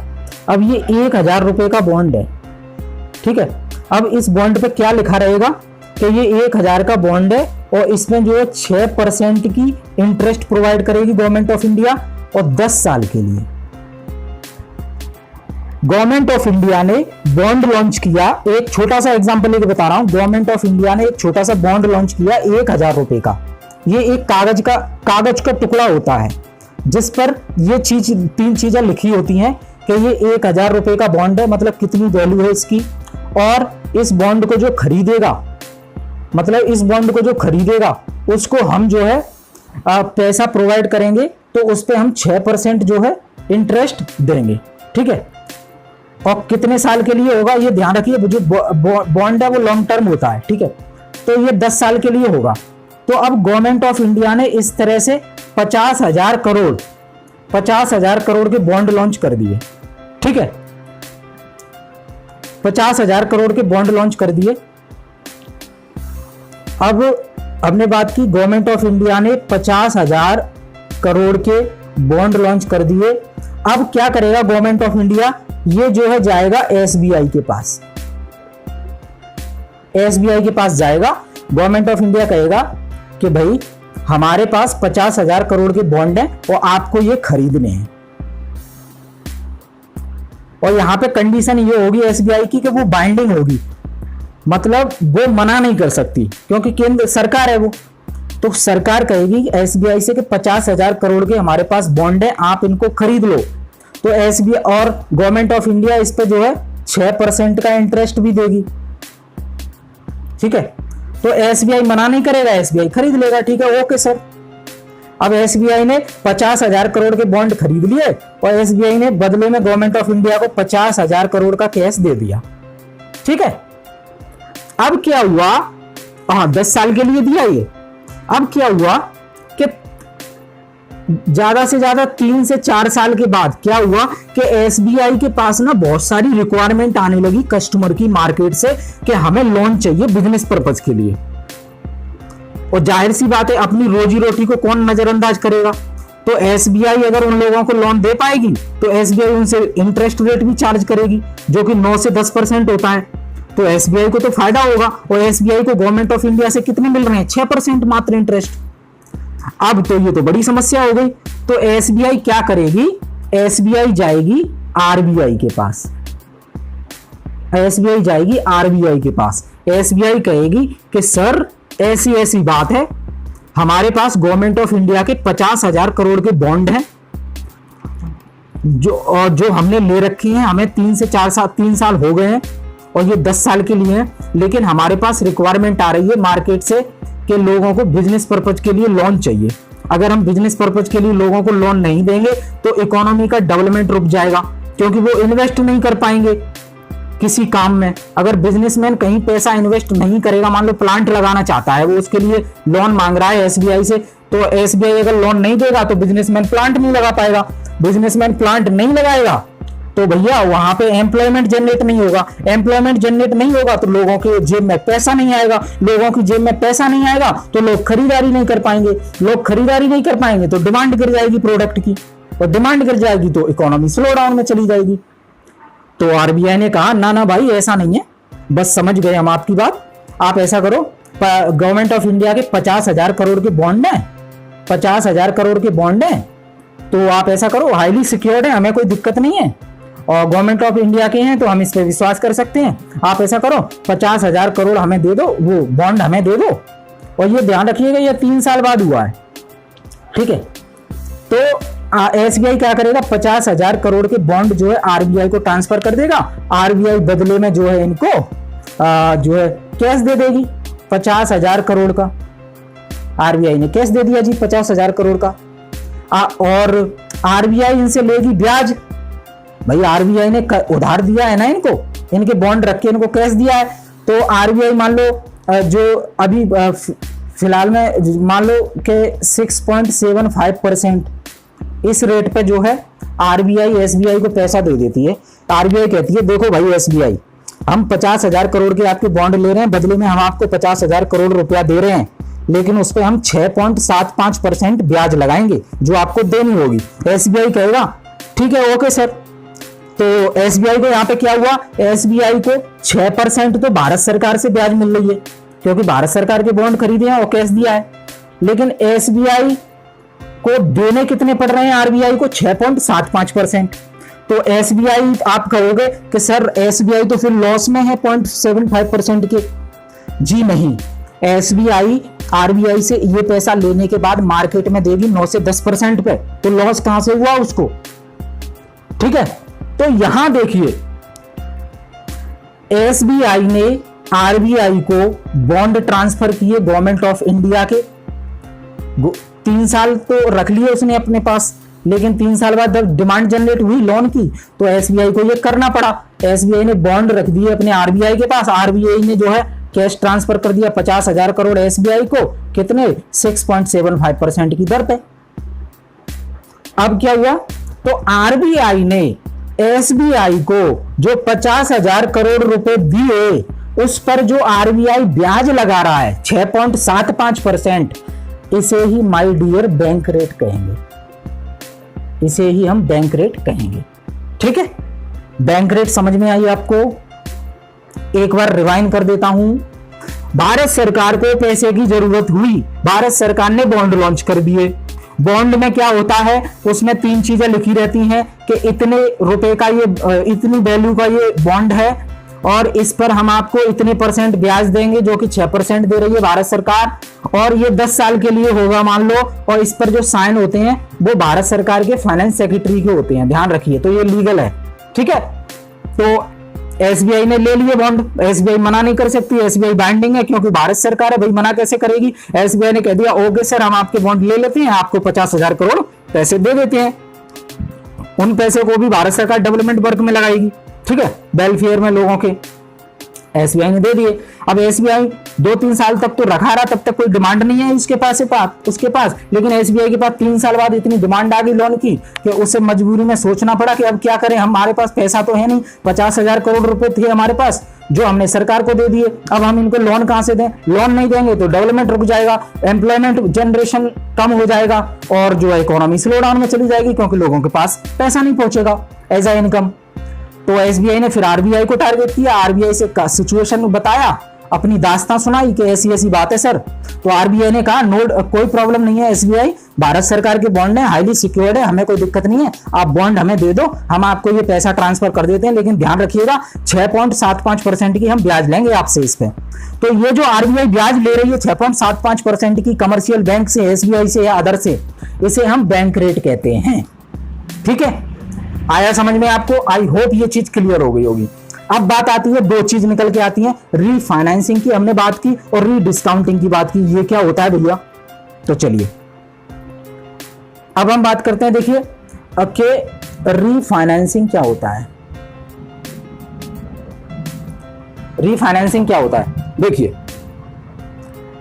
फाइनेंस का मतलब क्या होता है, मान लीजिए मुझे बिजनेस के लिए पैसा चाहिए तो मैं एसबीआई से या किसी से भी उधार लूंगा कि मुझे जो है 1,000 करोड़ रुपए चाहिए। तो इसका मतलब क्या है, 1,000 करोड़ रुपए लेकर मैं अपने बिजनेस को फाइनेंस कर रहा हूं, बिजनेस चलाने के लिए 1,000 रुपए ले रहा हूं। लेकिन अगर वो चीज द्वारा की जाए तो रीफाइनेंस हो गई वो, मतलब फाइनेंस अगर द्वारा से किया जाए तो वो रीफाइनेंस हो जाता है, ठीक है। जैसे गवर्नमेंट ऑफ इंडिया ने एसबीआई को 10 साल के लिए जो है 50,000 करोड़ का बॉन्ड दे दिए, ठीक है। एसबीआई ने 3 साल में ही उसको जरूरत पड़ गई तो आरबीआई को दे दिए। अब गवर्नमेंट ऑफ इंडिया ने अपनी रिक्वायरमेंट, मतलब अपनी फाइनेंस पूरा करने के लिए, अपनी रिक्वायरमेंट को फाइनेंस करने के लिए एसबीआई से पैसा ले लिया। एसबीआई ने अपनी रिक्वायरमेंट को फुलफिल करने के लिए आरबीआई से पैसा ले लिया। तो देखिए जो बॉन्ड थे ना, जो गवर्नमेंट ऑफ इंडिया के द्वारा एसबीआई को बॉन्ड दिए गए थे, उस पर गवर्नमेंट ऑफ इंडिया ने फाइनेंस ले लिया एसबीआई से, मतलब पैसा ले लिया। लेकिन उसी बॉन्ड का यूज करके एसबीआई आरबीआई से फाइनेंस ले रही है, मतलब एक बॉन्ड का यूज 2 बार हो रहा है। तो पहली बार जब यूज हुआ उस बॉन्ड का गवर्नमेंट ऑफ इंडिया ने किया अपने खुद को फाइनेंस करने के लिए एसबीआई से, तो वो तो हो गया फाइनेंस फैसिलिटी। लेकिन एसबीआई ने जो बॉन्ड यूज हो चुका है ऑलरेडी गवर्नमेंट ऑफ इंडिया के द्वारा, उसी बॉन्ड का इस्तेमाल करके आरबीआई से पैसा लिया, तो उसे हम कहेंगे रीफाइनेंसिंग। आया समझ में आपको? ठीक है, रीफाइनेंसिंग। और ध्यान दीजिएगा, जब बॉन्ड इशू किया जाता है तो ये जो बॉन्ड इशू करने की प्रोसेस है इसे हम डिस्काउंटिंग कहते हैं। कॉमर्स की भाषा में अगर बॉन्ड इशू किया जाता है तो गवर्नमेंट ऑफ इंडिया ने बॉन्ड इशू किया तो उसे, इस प्रोसेस को पूरी को डिस्काउंटिंग कहते हैं। ये वो वाला डिस्काउंट नहीं है जो आपको रिटेल आउटलेट में मिलता है कि 50 पे 10% डिस्काउंट और इतनी सस्ती चीजें ले लो, नहीं, वो डिस्काउंट नहीं है। ये गवर्नमेंट ऑफ इंडिया ने बॉन्ड दिया तो ये जो प्रोसेस है ना बॉन्ड देने की, इसे डिस्काउंटिंग कहेंगे। लेकिन उसी बॉन्ड को एसबीआई ने द्वारा आरबीआई को दिया तो उस बॉन्ड का द्वारा से यूज हुआ, मतलब री जोड़ दो उसके आगे, तो डिस्काउंटिंग के आगे री जोड़ दी क्योंकि द्वारा यूज हो रहा है, तो री डिस्काउंटिंग हो गया। देखिए जब बॉन्ड इशू किया जाता है उस प्रोसेस को कहते हैं डिस्काउंटिंग। लेकिन जब बॉन्ड का टेन्योर पूरा हो जाता है 10 साल, तो 10 साल बाद भैया मान लो गवर्नमेंट ऑफ इंडिया ने बॉन्ड इशू किया तो उसको तो कहेंगे डिस्काउंटिंग 10 साल के लिए। लेकिन मान लो 10 साल पूरे हो जाते हैं, फिर एसबीआई जो है बॉन्ड वापस कर देगा और गवर्नमेंट ऑफ इंडिया उसको पैसा दे देगी। तो बॉन्ड का कैश में ट्रांसफॉर्मेशन होना द्वारा से उसे रीडिस्काउंटिंग प्रोसेस कहते हैं। मतलब बॉन्ड का टेन्योर पूरा हो जाने के बाद आप अपना बॉन्ड ले लो और हमारे पैसे दे दो, उसे कहेंगे रीडिस्काउंटिंग ऑफ बॉन्ड, ठीक है। तो वैसे ही एसबीआई जो 10 साल बाद उसको रीडिस्काउंटिंग होते हुए बॉन्ड एसबीआई ने जो है 3 साल में ही आरबीआई को दे दिए, आरबीआई ने डिस्काउंटिंग करके उसको पैसा दे दिया, तो इसे कहेंगे रीडिस्काउंटिंग ऑफ बॉन्ड। ठीक है, तो अब डेफिनेशन आप देखिए, अब डेफिनेशन समझ में आएगी। It is a rate of interest of which the central bank of India, that is RBI, provides refinancing और rediscounting facility to the commercial bank like SBI and ICICI. This rate is known as bank rate. I hope guys आपको ये सारी चीजें clear हो गई होंगी। ठीक है, तो जिस रेट पर रिजर्व बैंक ऑफ इंडिया हमारे कमर्शियल बैंक को रीफाइनेंसिंग और रीडिस्काउंटिंग की फैसिलिटी प्रोवाइड करती है, उस रेट को हम बैंक रेट कहते हैं। और ये एक मॉनेटरी पॉलिसी टूल्स है। ठीक है, ये एक मॉनेटरी पॉलिसी टूल्स है जो कि क्वांटिटेटिव मेजर्स में आता है, जिसका यूज आरबीआई इन्फ्लेशन को कंट्रोल करने के लिए करती है। ठीक है, इसके अलावा भी कई टूल होते हैं, जैसे कि कैश रिजर्व रेशियो और statutory liquidity ratio, repo and reverse repo rate, marginal standing facility. इसके अलावा क्वालिटेटिव मेजर्स होते हैं, जैसे कि rationing of credit, regulating loans for consumption purpose, variation in margin requirement, moral suasion and direct action. बहुत सारी चीजें होती हैं। हम आगे वीडियोज में टाइम टू टाइम जो है नई नई जो टर्मिनोलॉजी है, ये जो 10 डिस्कस की हैं, उन पे हम वीडियो लाते रहेंगे। तो अभी आपका हमारा मोटिव था बैंक रेट आपको समझ में आना चाहिए, क्योंकि ये सबसे फर्स्ट क्वांटिटेटिव मेजर्स होता है जो कि आरबीआई के द्वारा लिया जाता है to control the inflation, to control the flow of money in the market. ठीक है, तो आई होप ये बैंक रेट आपको समझ में आई होगी। तो इस वीडियो को हम इसी उम्मीद के साथ विराम देते हैं कि आपको ये बैंक रेट की टर्मिनोलॉजी क्लियर हो गई होगी। हमने एग्जाम्पल लेके आपको पूरी तरह समझाने की कोशिश की। अगर कोई भी कमी रह जाती है तो आप इस वीडियो को दोबारा देखिए। अगर फिर भी कोई डाउट है तो आप हमें कमेंट बॉक्स में मेंशन करके हमसे पूछ सकते हैं। हम कोशिश करेंगे अगले वीडियो में वो डाउट दूर हो जाए। और हमारी सारी लिंक जो है डिस्क्रिप्शन बॉक्स में दी हुई है, आप हमसे कम्युनिकेट कर सकते हैं। तो थैंक यू वेरी मच, बहुत बहुत धन्यवाद।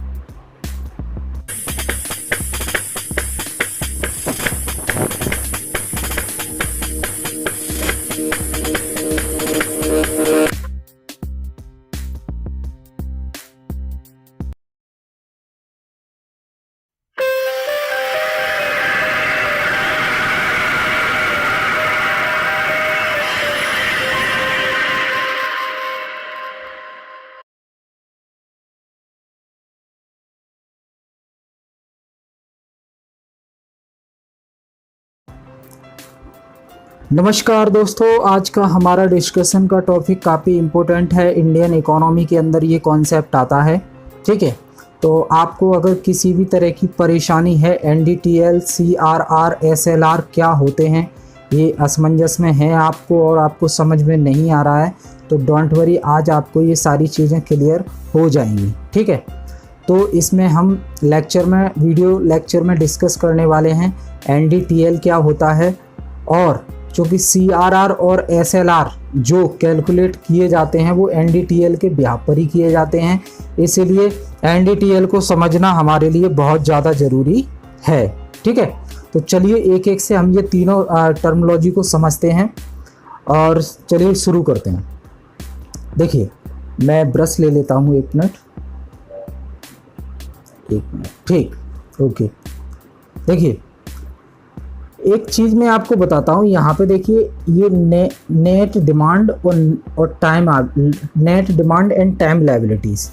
ठीक है, तो सबसे पहले हम समझते हैं कि ये लायबिलिटीज़ क्या होता है। ठीक है, देखिए ये एक बैंक है, ध्यान से समझिएगा, ये एक बैंक है। ठीक है, अब देखिए बहुत सारे कस्टमर और कंपनी, बहुत सारे कस्टमर और कंपनी इस बैंक में जो है पैसा जमा करते हैं। ठीक है, करते हैं। बहुत सारे कस्टमर अपनी जो है डिपॉजिट करते हैं, इधर बैंक में पैसा डिपॉजिट करते हैं, और कंपनी डिपॉजिट करती है, कस्टमर डिपॉजिट करते हैं। ठीक है, अब क्या होता है, इन्हीं कस्टमर और कंपनी के जो डिपॉजिट्स हैं बैंक में, अब बैंक भैया इनसे डिपॉजिट ले रहा है तो इनको इंटरेस्ट भी दे रहा है परसेंटेज में। ठीक है, तो अब इस कैश को वो खाली तो पड़े नहीं रहने देगा बैंक के अंदर के चलो अलमारी में पड़ा हुआ है बैंक में, नहीं। इस कैश को जो है ये जो बैंक है वो कई कस्टमर को लोन के रूप में उधार दे देता है, और कई कंपनी या मल्टीनेशनल कंपनी को भी उधार दे देता है लोन के रूप में। समझिएगा। अब देखिए, बैंक जो है यहाँ से परसेंटेज में पैसा चार्ज करता है, क्योंकि इसने जो है इनको जो है उधार कर्ज दिया है, तो ये जो कंपनी है और कस्टमर है वो इनको ब्याज भी देंगे साथ साथ। जितना पैसा दिया है उतना तो पैसा वापस ही करेंगे ये लोग, एमएनसी और कस्टमर जो लोन लिया है, और ब्याज भी देंगे। और इधर ये कस्टमर है, ये डिपॉजिट कर रहे हैं, तो बैंक इनके पैसे को इस्तेमाल कर रहा है, तो बैंक इनको ब्याज देगा इनके पैसे पे। ठीक है, तो देखिए कस्टमर का जो डिपॉजिट आया है, यहां पे मैं दूसरा पेज लेता हूं। देखिए, बैंक के पास कस्टमर का जो डिपॉजिट आया है, ये डिपॉजिट आए हैं। ठीक है, तो देखिए ये पैसा आज तो चलो इस बैंक ने ले लिया, लेकिन आगे चल के ये वापस करना है ना, तो ये बैंक की लायबिलिटीज हो गई। लायबिलिटीज मतलब आपको फ्यूचर में ये पैसा वापस करना है। तो कस्टमर ने डिपॉजिट किया, कंपनी ने डिपॉजिट किया बैंक में, और बैंक इसको भविष्य में आगे वापस करेगा, तो बैंक के लिए ये लायबिलिटीज हो गई। मतलब ये बैंक का पैसा नहीं है, ये उनको देना होगा आगे जाके, तो ये बैंक की लायबिलिटीज हो गई। और वहीं जो कस्टमर और कंपनी, इनको जो लोन दिया है, जो लोन दिया है बैंक ने, तो बैंक ने इनको लोन तो दे दिया, लेकिन भविष्य में ये पैसा बैंक के पास वापस आएगा ना विथ इंटरेस्ट के। तो बैंक के लिए ये जो पैसा है वो तो हो गई एसेट्स, बैंक की पूंजी हो गई ये बैंक की, जो कैश फॉर्म में वापस लौटेगी। और ये जो है ये बैंक को वापस करना है पैसा, तो ये लायबिलिटीज हो गई, ये वापस दे रहा है बैंक को। ठीक है, समझ आ गया आपको? ओके, एसेट्स और लायबिलिटीज क्या होते हैं। आई होप ये कॉन्सेप्ट क्लियर हो गया होगा। ठीक है, अब हम समझते हैं डिमांड और टाइम लायबिलिटीज क्या होती हैं। देखिए, बैंक के पास पैसा दो प्रकार से आता है। ये बैंक है, इसके पास जो पैसा आएगा वो दो प्रकार से आता है। देखिए, एक कोई कस्टमर होगा जो करंट अकाउंट में पैसा जमा करेगा, एक सेविंग अकाउंट में पैसा जमा करेगा। ठीक है, तो ये जो पैसा है वो डिमांड डिपॉजिट में आएगा। डिमांड डिपॉजिट क्यों भाई?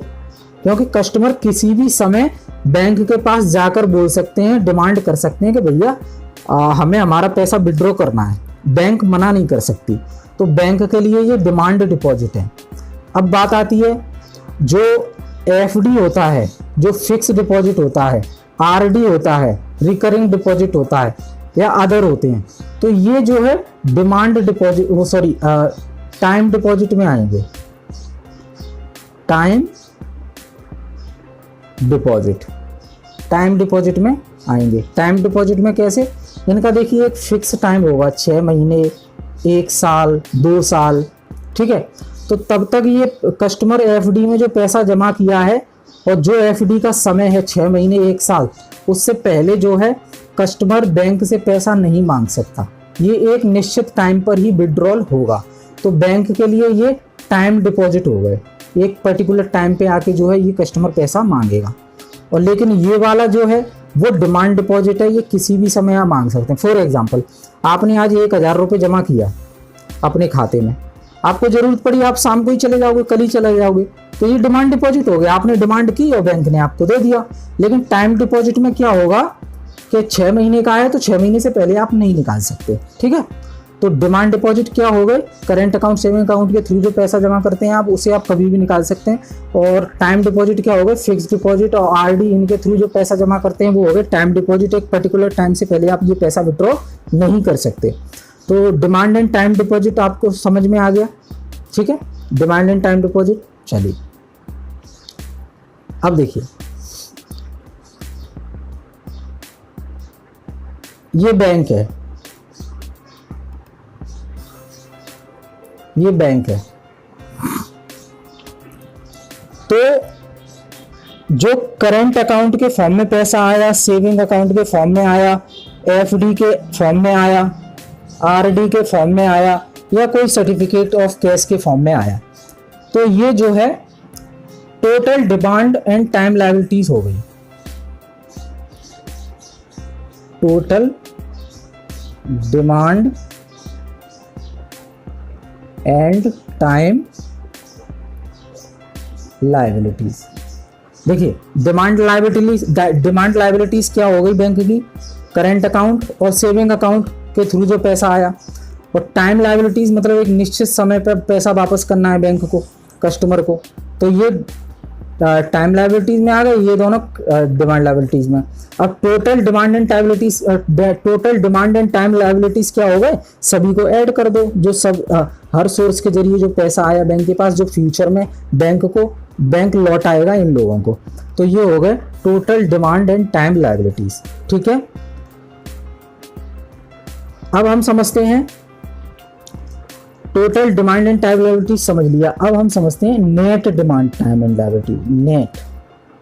Net demand and time liabilities ये क्या होता है, अब समझिए आप। देखिए मान लीजिए ये बैंक है,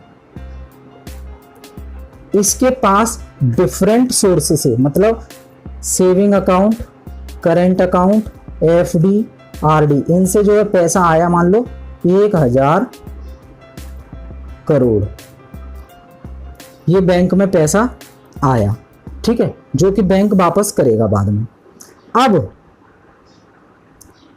अब जो है इतना जो पैसा आया है, उसमें से मान लो बैंक 50 करोड़ रुपए इसी फॉर्मेट में किसी दूसरी बैंक में जमा कर देती है।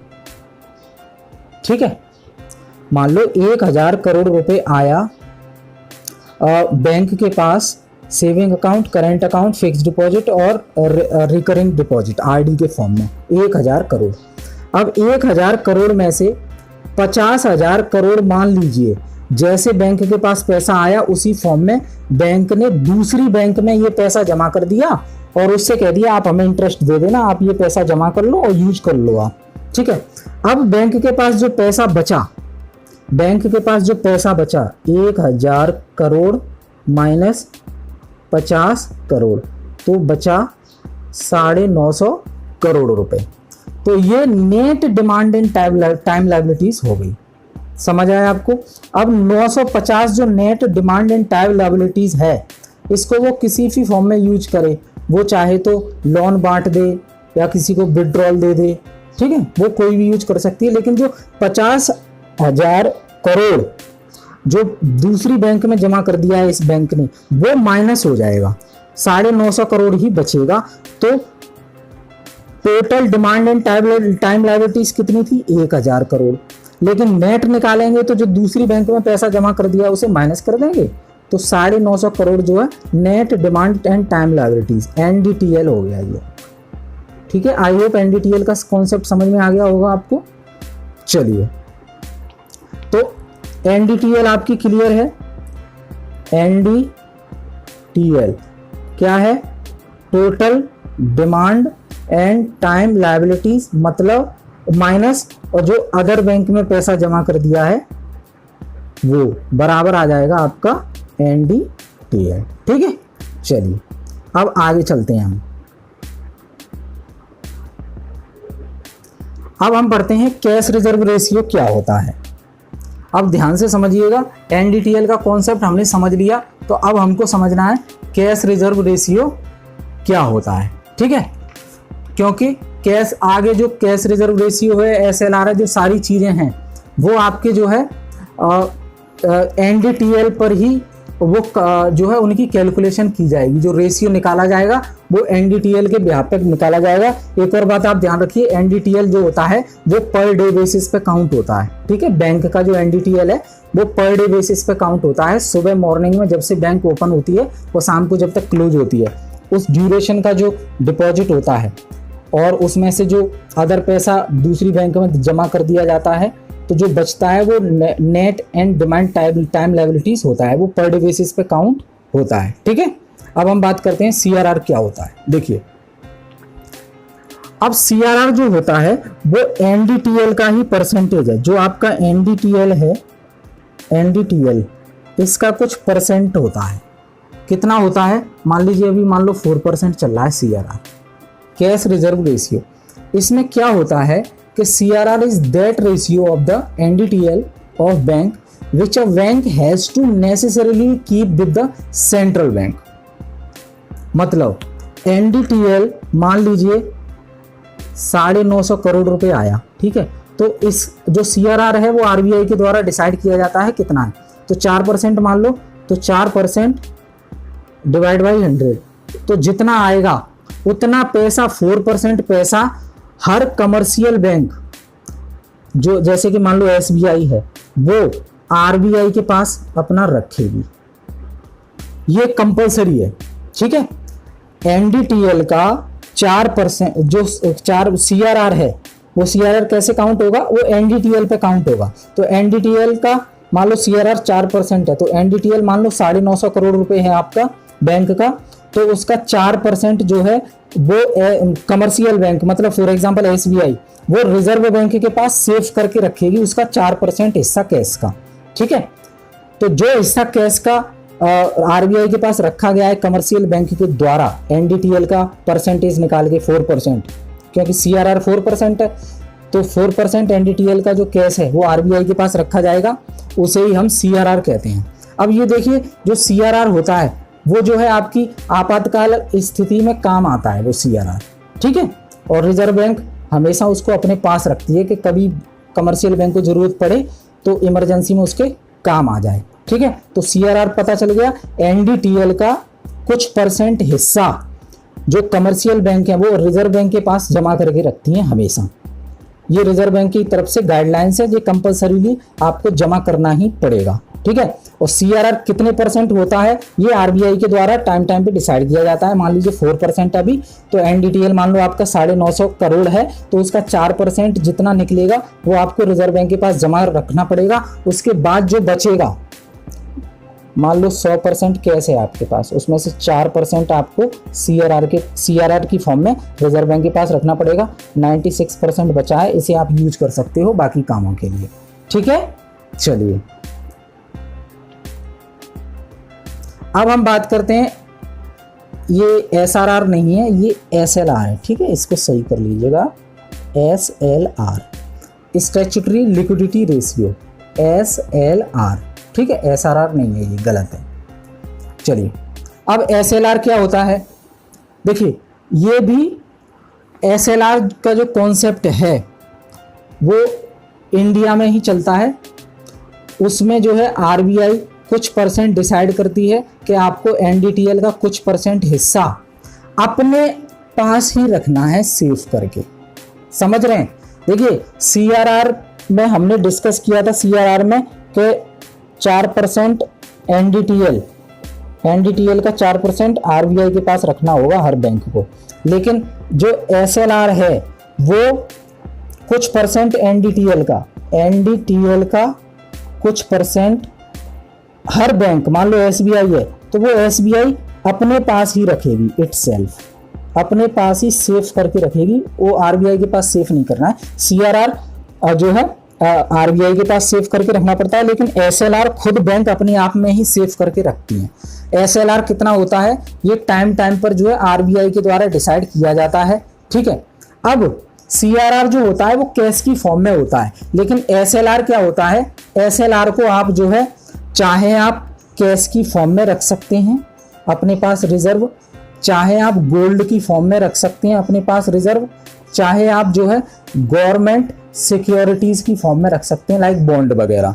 ठीक है, या फिर तीनों का थोड़ा थोड़ा हिस्सा करके एसएलआर आपको पूरा करना पड़ता है। चाहे एक फॉर्म में रख लीजिए, चाहे तीनों को मिक्स करके थोड़ा थोड़ा वो कर लीजिए। मान लीजिए एसएलआर जो है आरबीआई के द्वारा डिसाइड किया गया है 20.75%, मान लो। ठीक है, इतना तो जो 100% आपके पास एनडीटीएल है, एनडीटीएल तो उसमें से जो है 4%, देखिए 100% जो NDTL है मान लो आपके पास, उसमें से 4% तो चला गया CRR आपका, और 20.75% चला गया आपका SLR जो आपको अपने पास रखना है। ये आपको खुद के पास रखना है, ये RBI के पास, ठीक है।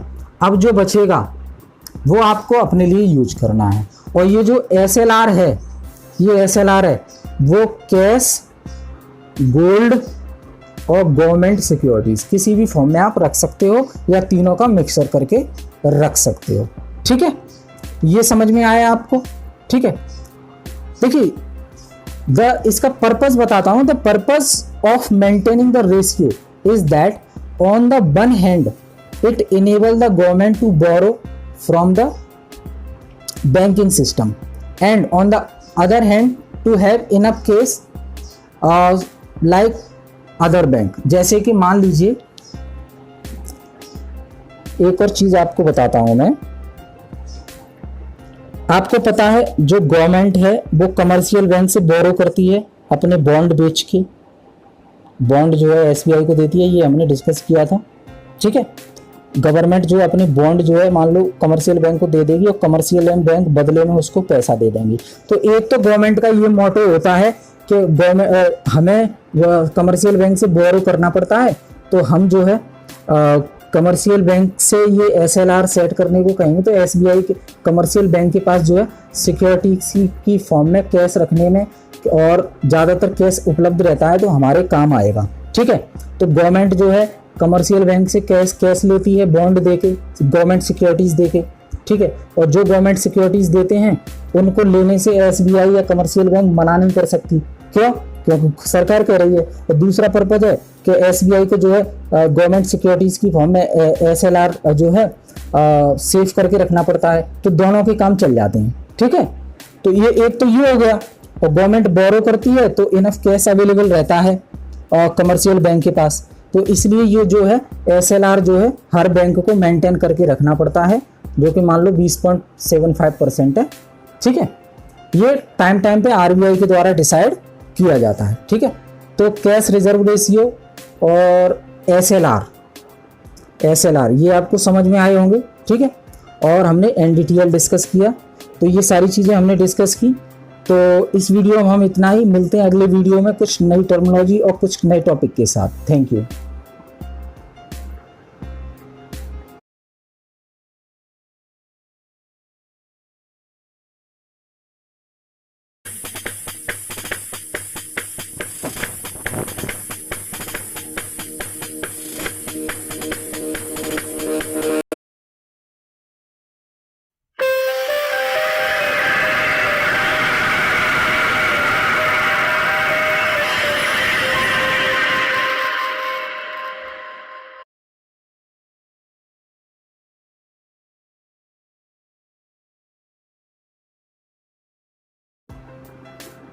नमस्कार दोस्तों, आज का डिस्कशन का टॉपिक है हमारा repo rate, reverse repo rate. इसके साथ ही हम ओपन मार्केट ऑपरेशंस के कॉन्सेप्ट को समझेंगे और लिक्विडिटी एडजस्टमेंट फैसिलिटी LAF के कॉन्सेप्ट को भी हम समझेंगे, ठीक है। तो चलिए शुरू करते हैं इस वीडियोस को। देखिए क्या होता है, आप RBI के बारे में अच्छे से जानते हैं। RBI क्या करता है? क्रेडिट कंट्रोल करता है। क्रेडिट कंट्रोल मतलब मार्केट में अगर पैसा ज़्यादा है तो RBI इस पैसे को खींचने की कोशिश करता है अपने पास। क्यों? जिससे मार्केट में पैसा कम हो जाए तो इन्फ्लेशन ना बढ़े, ठीक है। और जब मार्केट में पैसे की कमी होती है तो RBI जो है पैसा डालता है मार्केट में। क्यों? जिससे रिसेशन ना आए और लोगों के पास और इन्वेस्टर के पास, बिजनेसमैन के पास पैसा हो खर्च करने के लिए, इन्वेस्टमेंट करने के लिए, जिससे इकोनॉमी जो है लाइन पर आ पाए, ठीक है। तो RBI का काम होता है इन्फ्लेशन को कंट्रोल करना, और RBI इस काम को कई सारे तरीकों से करती है। जैसे कि हमने बैंक रेट की बात की, ठीक है। कैश रिजर्व रेशियो की बात की हमने इससे पहले वीडियो में, SLR की बात की हमने, ठीक है।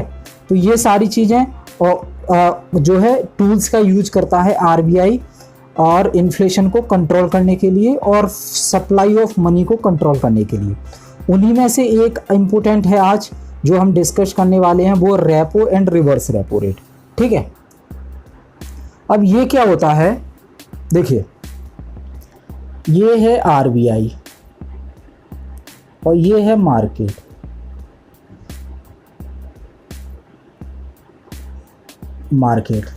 इन दोनों का कॉन्सेप्ट मैंने आपको बता दिया।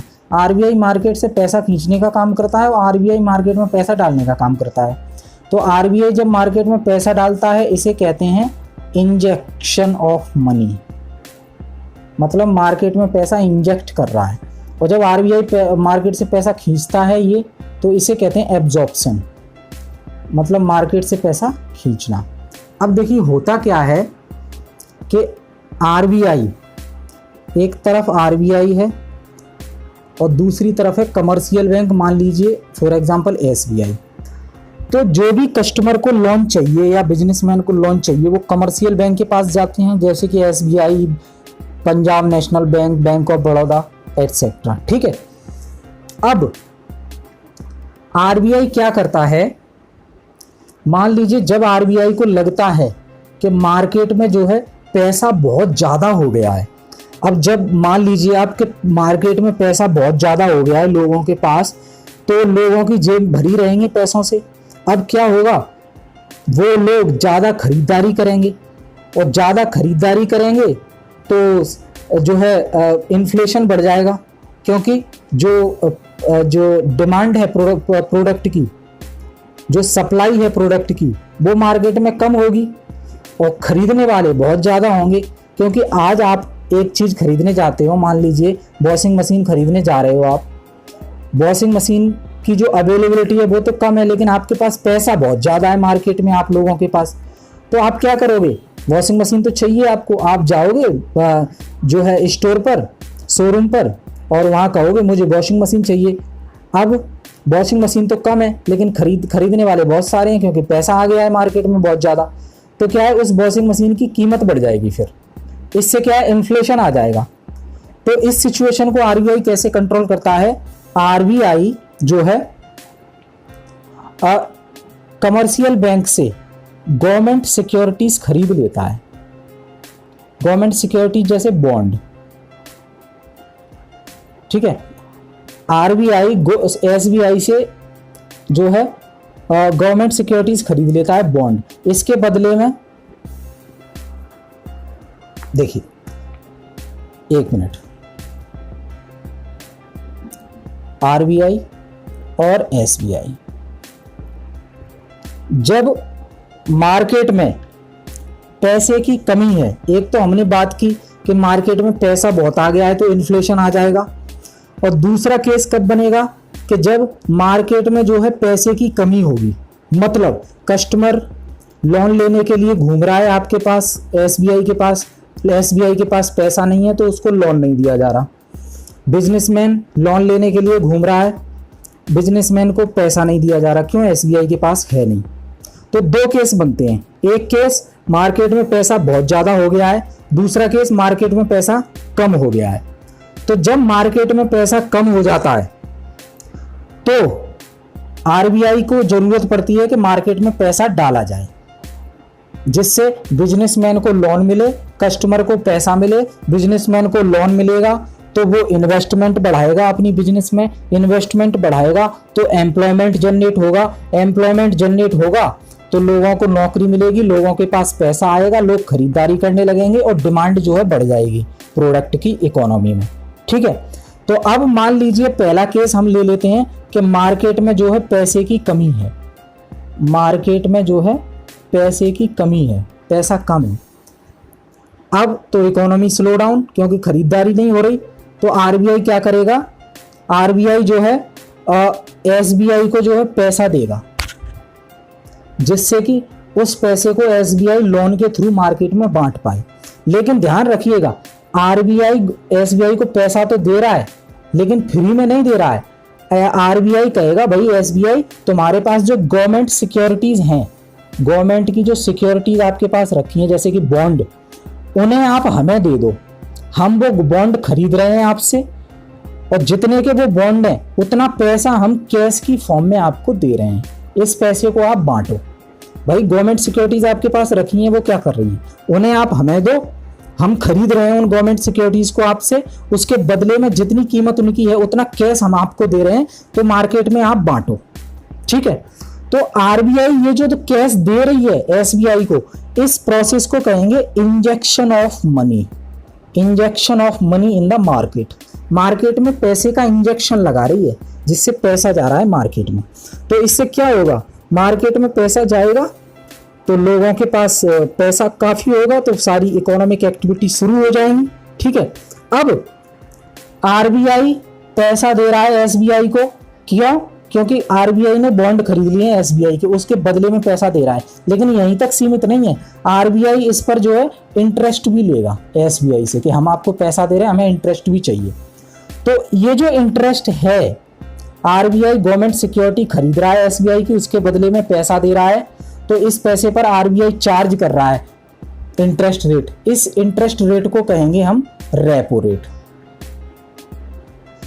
इसको कहेंगे हम रेपो रेट। ठीक है, ये जो इंटरेस्ट रेट है इसे रेपो रेट कहेंगे। ठीक, और ये रेपो रेट आरबीआई के द्वारा टाइम टाइम पर कम ज्यादा की जाती है। ठीक है,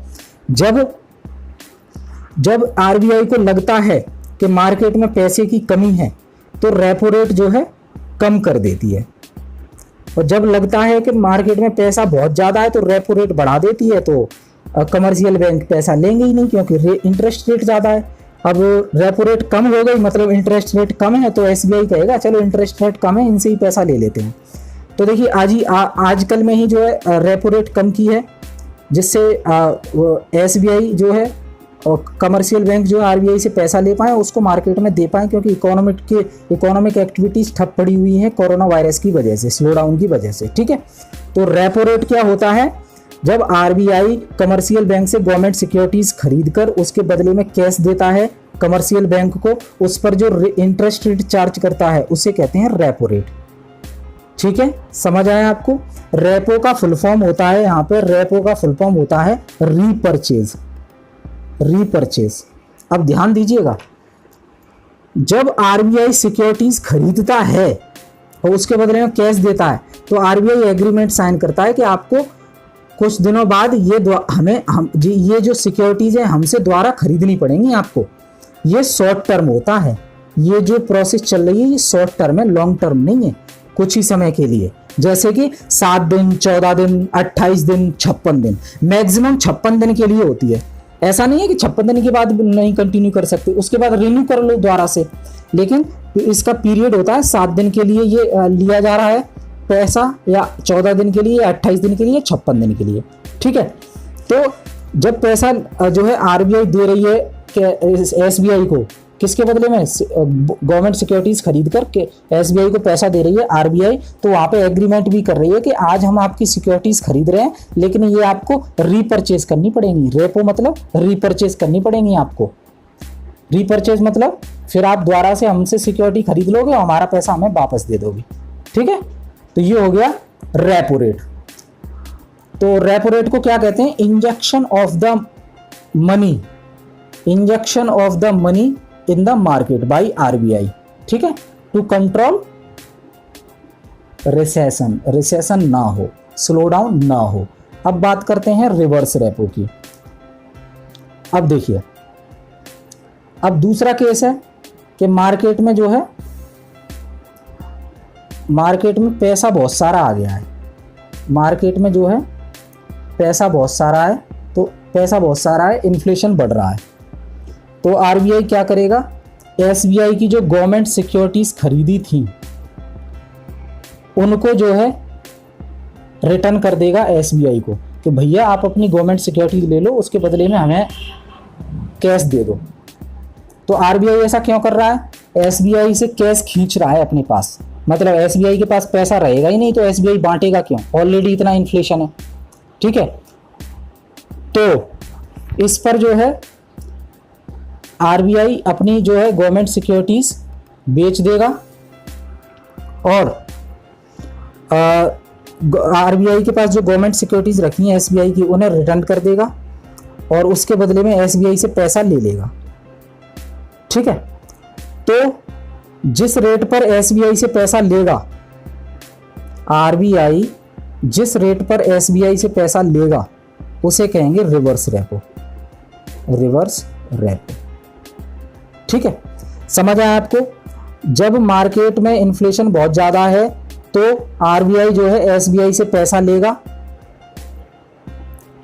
आरबीआई जो है एसबीआई से पैसा लेगा और एसबीआई उस पर जो है इंटरेस्ट लेगा, तो उसे कहेंगे रिवर्स रेपो रेट। ठीक है, समझ आया ये?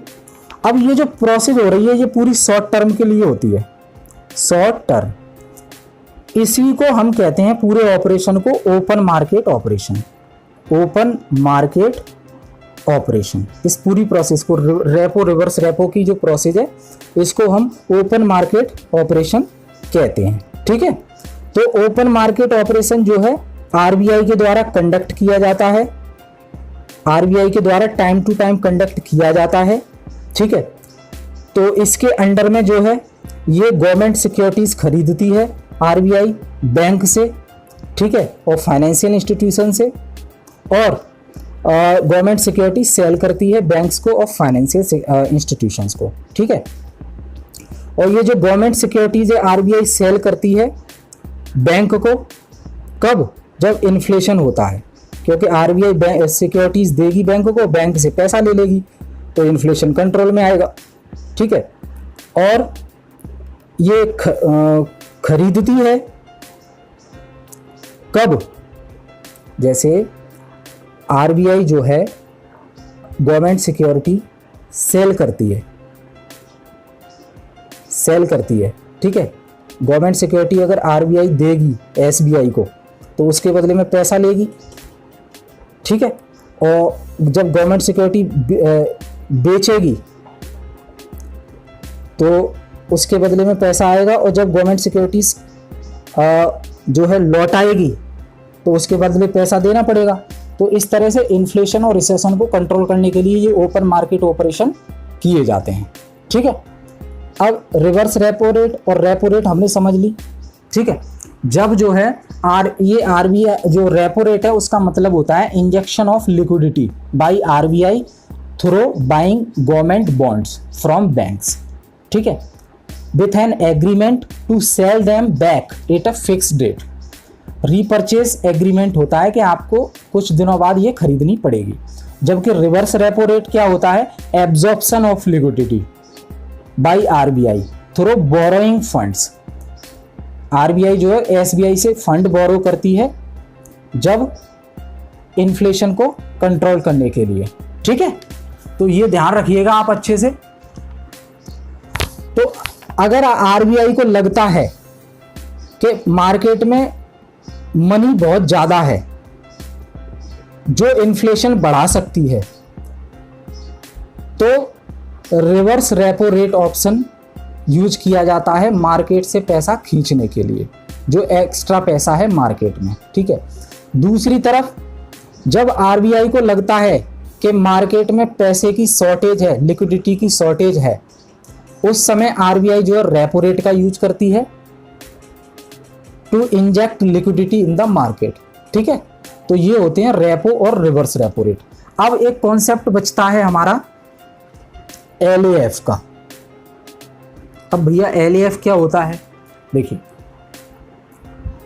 सपोज कीजिए कि हमारी इकोनॉमी में जो डॉलर है बहुत सारा आ गया है बाहर से।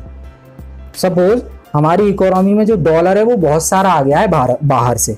ठीक है, अब वो डॉलर है वो पैसे में कन्वर्ट भी होगा। अब जो डॉलर है वो पैसे में कन्वर्ट भी होगा, तो क्या होगा? जो फ्लो ऑफ रुपी है वो बढ़ जाएगा। पैसे का जो फ्लो है, जो जैसे डॉलर है ये इकोनॉमी में बहुत सारा आ गया है, अब इसको रुपी में कन्वर्ट करेंगे तो जो मार्केट है उसमें रुपी बहुत बढ़ जाएगा, इंक्रीज हो जाएगा रुपी। अब उस रुपये को कंट्रोल करने के लिए आरबीआई जो है रेपो और रिवर्स रेपो का यूज करेगी इस लिक्विडिटी को एडजस्ट करने के लिए मार्केट में, ठीक है, जो किसकी वजह से पैदा हुआ है, फॉरेन करेंसी की वजह से पैदा हुआ है, क्योंकि फॉरेन करेंसी ज्यादा आ गई इंडियन इकोनॉमी में, तो इसे ही हम कहेंगे लिक्विडिटी एडजस्टमेंट फैसिलिटी। बाहर की मुद्रा जो अपने देश में आ गई है अचानक से, उसको कंट्रोल करने के लिए जो है आरबीआई रिवर्स रेपो और रेपो का यूज करेगी, तो इसे लिक्विडिटी एडजस्टमेंट फैसिलिटी कहेंगे, ठीक है। और ये जो है आरबीआई मार्केट स्टेबलाइजेशन स्कीम के तहत करती है, ठीक है। देखिए रेपो रिवर्स रेपो सिंपल थे, आरबीआई और कमर्शियल बैंक में डील हो रही थी, ठीक है, मार्केट में इन्फ्लेशन और रिसेशन को कंट्रोल करने के लिए। लेकिन जो एलएएफ है वो कॉन्सेप्ट स्पेशली यूज किया गया है जब विदेशी मुद्रा जो है भारत में बढ़ जाए, डॉलर बढ़ जाए, और जब डॉलर कन्वर्ट होगा तो रुपये बढ़ जाएगा उसकी वजह से। तो उस सिनेरियो को कंट्रोल करने के लिए आरबीआई जब फिर से रेपो रिवर्स रेपो का कॉन्सेप्ट यूज करती है, तो उस पूरी प्रोसेस को लिक्विडिटी एडजस्टमेंट फैसिलिटी कहेंगे, ठीक है।